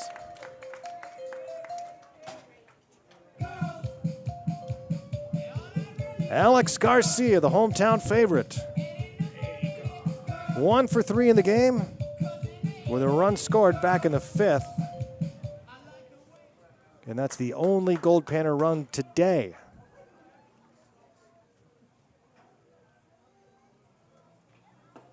Checked his swing. Incidentally, the Panthers will have the top of the order due up. Let's see if Alex Garcia can find an open spot. And it's in the turf, and it kicks away from the catcher Briones, and that allows both runners to advance. That gets him out of the double play, which is huge with 1 out. Kept it in front of him, did Briones. Tough play. Breaking ball in the dirt. But it bounced up the third base line, too far away from him.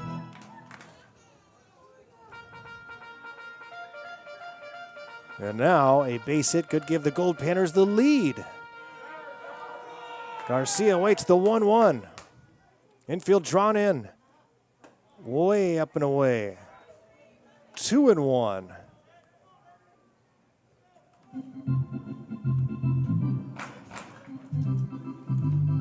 Forgot I had those raffle tickets. Did I win, Bam Bam? I don't know. Here's the 2-1. Say yes and walk down there. Yeah, Grab some. I'm going to try. Strike called on the outside corner. It's 2-2 on Garcia with Cole Clark on deck. This might be the last best chance for the Goldpanners here in the bottom of the 8th. Agar awaits the 2-2. Way up high. 3 balls and 2 strikes. 2 walks in the inning and a sacrifice bunt. And now a 3-ball, 2-strike count on Garcia. Jacob Ferretti is this the last batter he will face. The payoff.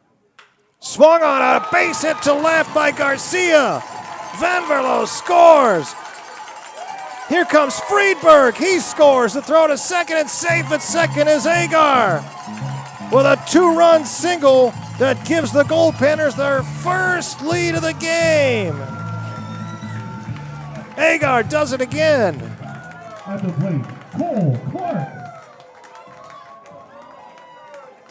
And that'll be all for Ferretti as the Panthers have taken a 3-2 lead here in the 8th inning. Pitching change when we come back. Well, we got a moment. No one's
Coming to the plate, Cole Clark.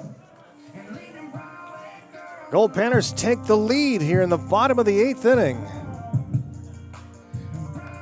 And that brings on a pitching change as number 27, Matthew Torres, comes into the game. Matthew Torres, the hard-throwing right-hander from Compton College. Second appearance of the series. Gold at second base with 1 out. 2 runs are in on the base hit for Alex Garcia. Now he steals third.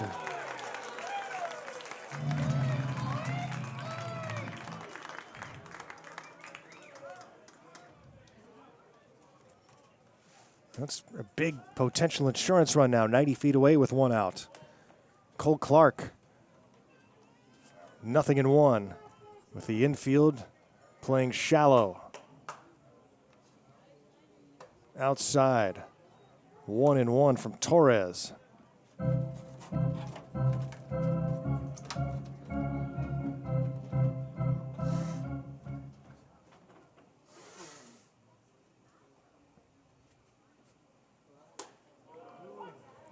Takes a strike on the outside corner. Torres could use a strikeout here with the runner at third.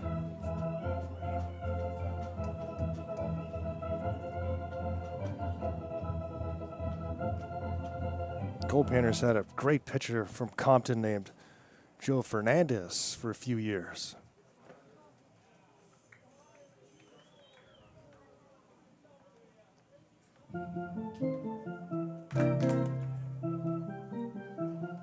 I was telling one of the players about Joe Fernandez just the other day and how he was an intimidating character and a great pitcher, a bulldog. Here's the 2-2. It's lifted high to left. Going back is Sanchez towards the track, reaches up and makes the catch. Runner will tag from third and scores. Garcia touches home.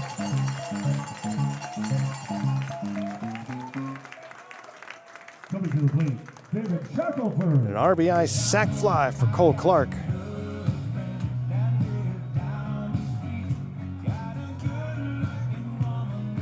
Here's David Shackelford. Joe Fernandez,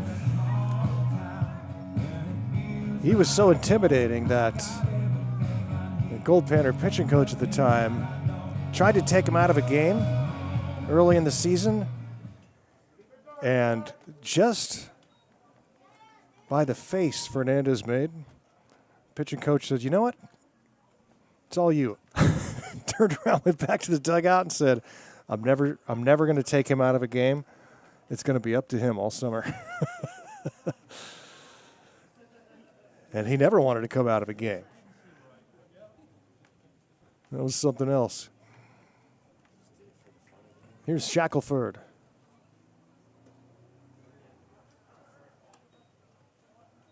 Ball and a strike to David, who's been on base 3 times today. A couple of hits, run batted in. But how about the day for Alex Garcia? 2 for 4. 2 runs batted in, 2 runs scored. And the Panthers have a 4-2 lead here in the bottom of the 8th.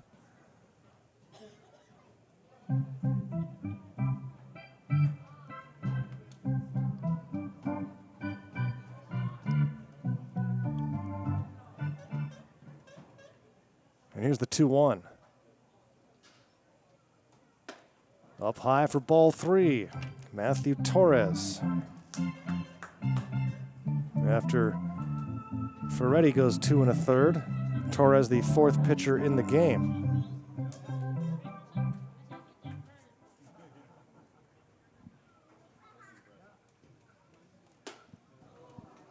And it's ball 4. Shackelford walks. 4th time he's been on base safely. Brings up Shermer as the inning continues. Pretty remarkable if the Goldpanners can hang on to win this game. They had kind of an odd lineup today. A pitcher was in the DH spot. And pitching-wise, they've used Raymond Padilla, who has only appeared 1 or 2 other times, if you include the men's league game, all summer. And 2 position players have pitched. Here's a high drive to right. Burrow goes back and makes the catch. Take care of Shermer and the Goldpanners.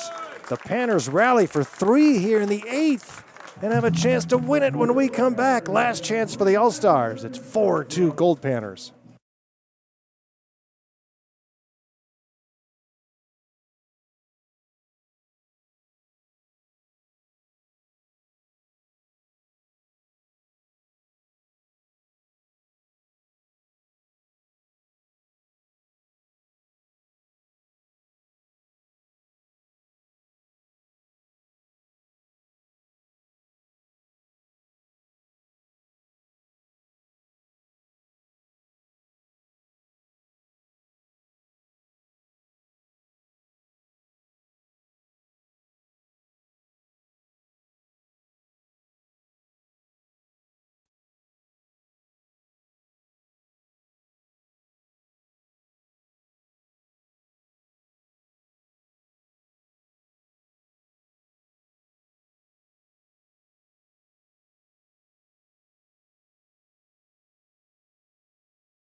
Here we go, 9th inning. Goldpanners leading 4-2.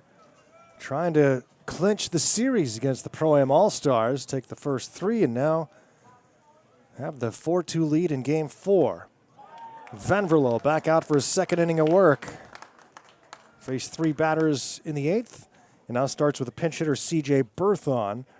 C.J. Berthon out of Cerritos College. And it's outside for a ball. It's 1-2 of Vanverlo to Berthon. Then Alvarez and Daniel Briones due up. Talked about run contribution percentage earlier. I'll give you the all-time leader. Perhaps no one ever carried a team the way that this gentleman did.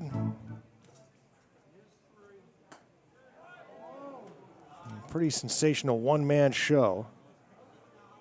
And that was on the, everybody remembers this team, the 1908 Pittsburgh Pirates. You knew it had to be the Pirates, right? And it's ball 4 on a payoff pitch. So a leadoff walk opens the door for the Pro-Am All-Stars. Berthon gets the walk. Coming to the plate, Devin Alvarez. And here's Devin Alvarez, a 1-for-2 day. So that Pirates team in 1908, Bucks finished a game out of first, but Hall of Famer and the legend Honus Wagner, as this one is lined to right, that's a base hit. 2 on with nobody out. Honus Wagner's run contribution percentage was 340. 340.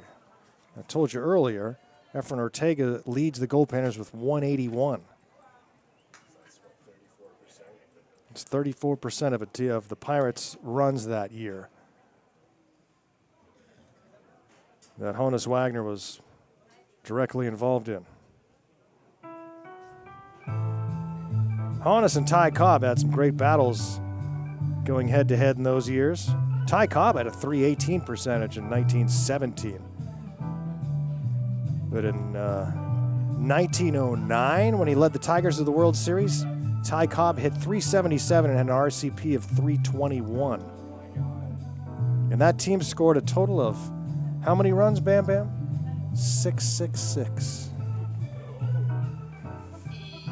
But the Georgia Peach was outmatched by the Flying Dutchman in the World Series that year. 6:30 is first pitch. Honus Wagner hit 333, Ty Cobb hit 231. Monday Night Baseball. The Pirates won the 7-game series.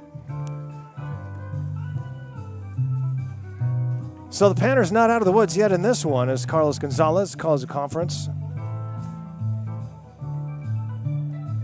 And now Daniel Briones will bat against Goldpanner infielder Vinny Venverlo in his second inning of work off the hill. There's nobody in the Goldpanner bullpen, so Panthers are not going to use any pitchers today. Ortega playing in. Here's the bunt. And it's put down and it rolls foul about halfway up the line. So trying to sacrifice and put both runners into scoring position here in the 9th inning, trailing by 2. Briones will get another crack at it. 2 on and nobody out here in the 9th.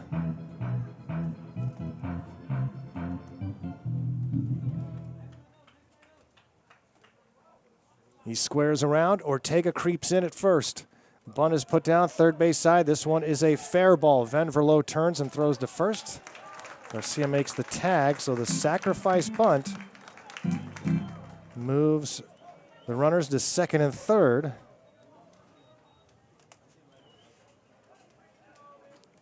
And now a couple of chances here to tie the game. So here's number 3. But which number 3 is it? Is it Robert Castillo or is it Carlos Morales? And here comes Carlos Gonzalez. And he's motioning towards the pen, but there's nobody there. So Carlos is going to take the ball from Venverlo, and we're going to have a pitching change here. We'll see what happens when we come back.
Matthew Gonzalez comes into the game. So Matthew Gonzalez off the coaching staff and occasional pitcher comes in with runners in second and third and 1 out.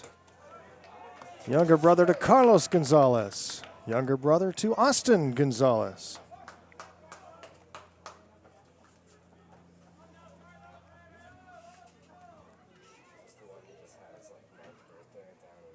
Swung on and popped back and out of play by number 3.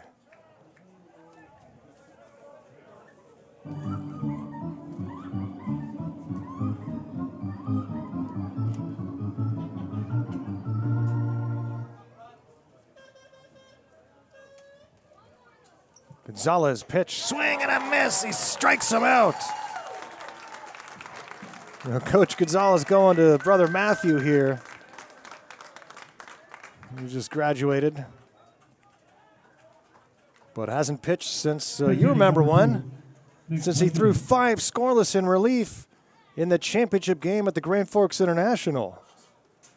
to defeat the Grand Forks Slag Dusters. And now he's called upon here with second and third and one out in the ninth inning with the Goldpanners holding a 2-run lead. He gets the strikeout and now tries to take care of Nick Blakeney, the pinch hitter. Nick Blakeney here was a starting pitcher yesterday, but a position player too. Swing and a miss, it's 1-1. Outfielder, left-handed pitcher, freshman Hawaii Pacific. The last hope here for the Pro-Am All-Stars. The 1-1 from Gonzalez. Swing and a miss, it's 1-2. And Matthew, cool as ice, with a 1-2 pitch. Ground ball off of Gonzalez. That'll skip over to third base. Not disastrous, but it keeps the All-Stars alive. A run will score. Berthon comes in. Over to third goes Alvarez. And it's an infield hit for Blakeney. And now the tying run is at third base. But Gonzalez just has to take care of Tyler Oviedo Cowens, the center fielder, who's 1 for 3 in the game. Matthew Gonzalez with 2 down in the ninth. Ground ball third base side. Stopped by Shermer, who throws a bouncer to first, and it's not in time. So safe is the runner at first and at home, and we are tied as Alvarez comes home on an infield hit. Couple of fortunate hits for the All-Stars here in the ninth as they have some magic.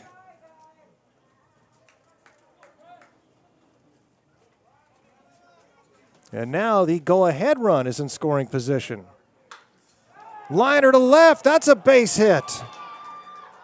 Here comes Blakeney, he will score. Oviedo Cowens will be held at third, and the Pro-Am All-Stars have taken a 5-4 lead. My goodness, they were down to their last out, trailing by 2, and now they have taken the lead.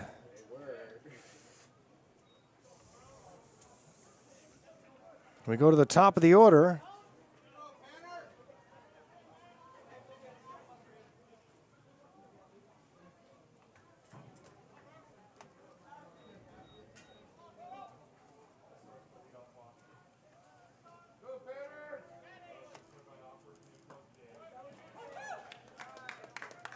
Burrow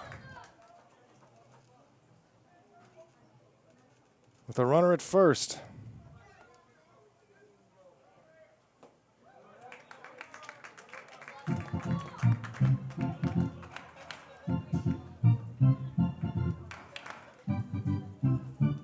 One for 4 in the game. Runners at the corners and a 5-4 All-Stars lead. This is down low.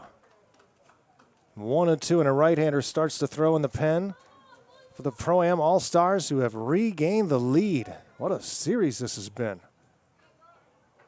Every game has been up for grabs. Panthers were an out away from winning their 12th in a row. But we'll still get a chance to bat in the bottom of the ninth. Looking ahead, it'll be Ortega, Mealy, and Gonzalez due up. Swing and a miss. Gonzalez strikes out Burrow, but the damage is done. Matthew, some words in the direction of the Pro-Am All-Stars. And we are going to the bottom of the ninth with the Panthers trailing by 1.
Ortega.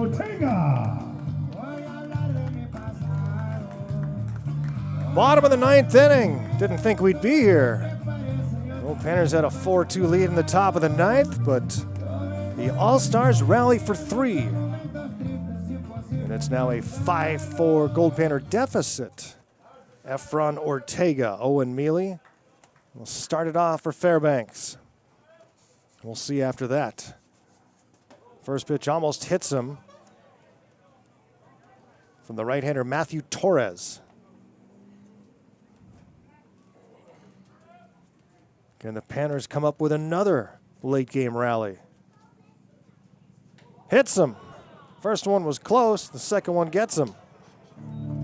Ortega hit by a pitch, and the leadoff runner aboard, and the Goldpanners have life. I don't know what the stare down was about at the end of the top of the 9th. We won't know until we get back to Panner Manor later. But Panthers have a runner at first now. And time is called. A visit to the mound. Helicopter flying through the smoky haze here above Growden. As the firefighters continue to battle the many blazes around the state.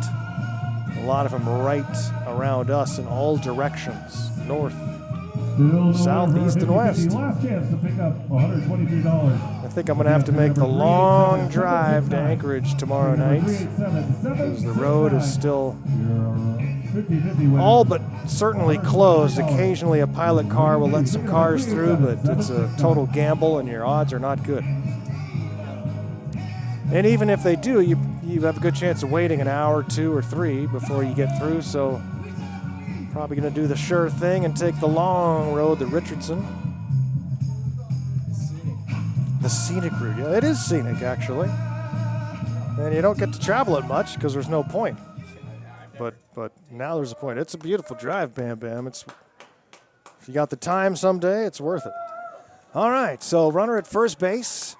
Torres will continue and work to Owen Mealy here. Runner at first, nobody out. First pitch is in for a strike.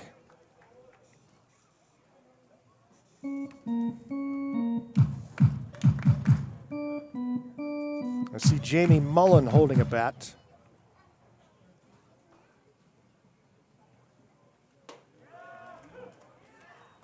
So he could be in a pinch hitting role this inning.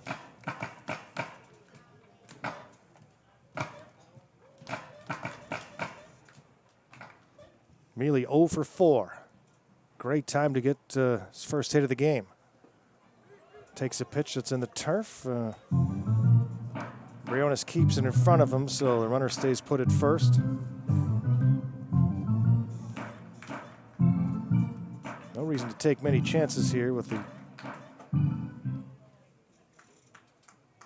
tying run aboard. Here's the 1-2. Down low, 2-2.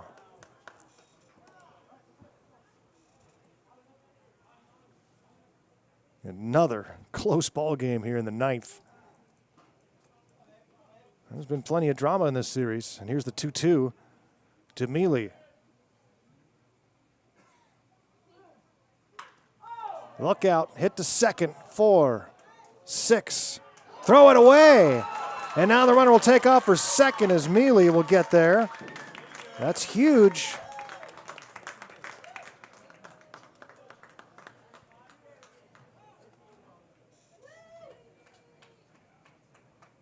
An error charged to the shortstop Alvarez. So a fielder's choice and an error.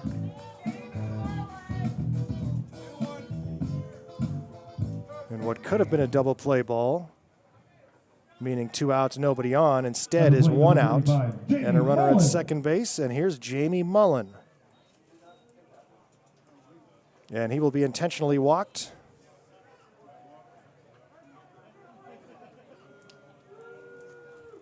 Runners at first and second. I'm glad they got rid of the having to throw 4 pitches. And just give the intentional walk. So The dangerous part is that puts the winning run on base. And here's Izzy Diaz. 1 for 1 today in 4 plate appearances. Facing Torres. Takes a pitch outside. Diaz hit by 2 pitches today. Took a baseball to a sensitive area behind the dish. It's been quite a day for Iz. Can he cap it off with a big base hit here in the bottom of the 9th? After a 3-run top of the 9th for the All-Stars. Here's the 1-0 from Torres. Checked his swing, takes a strike. Getting some instructions from third base coach Dave Dawson out of Arkansas Tech.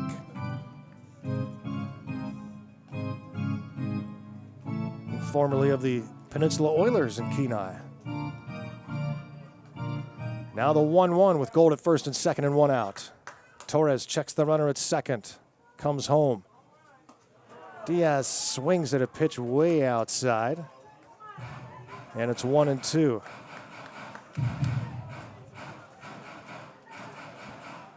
Hunter Friedberg's on deck.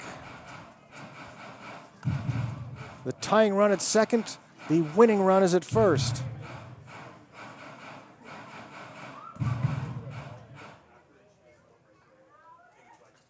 And the 1-2 is down low, not by much, 2-2.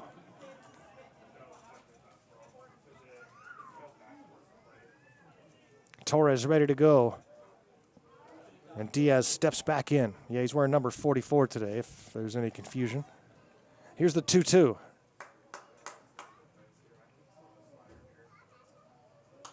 And he pops this one back and out of play. So Diaz remaining alive. Can the Panthers do it again? Lately it's felt like they just can't lose. But the All-Stars stunning the crowd with a 3-run rally in the top of the 9th. Matthew Torres with the 2-2 to Diaz.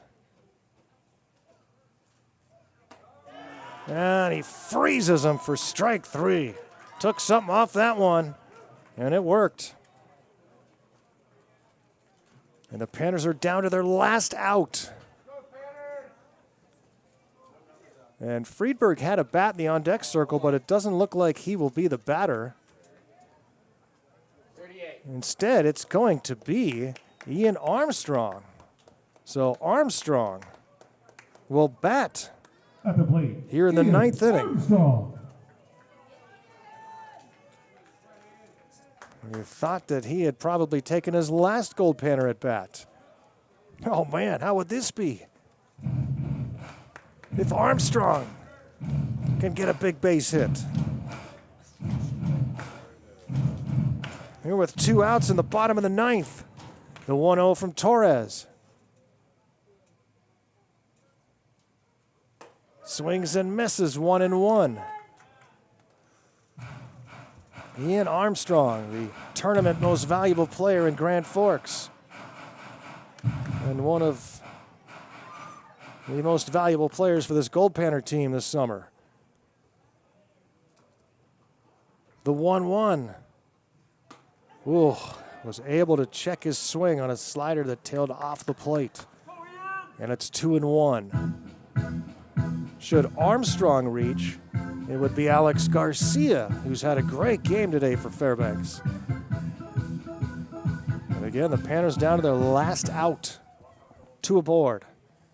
Down by 1. Here's the 2-1 from Torres. Oh, swings and misses. It's a little bit ahead of that one. The Panthers down to their last strike.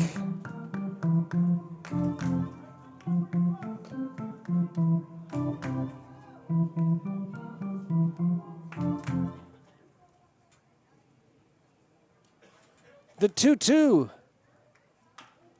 Rolls one to the right side. Briones to first. Or rather long to first, and that's it for the Goldpanners.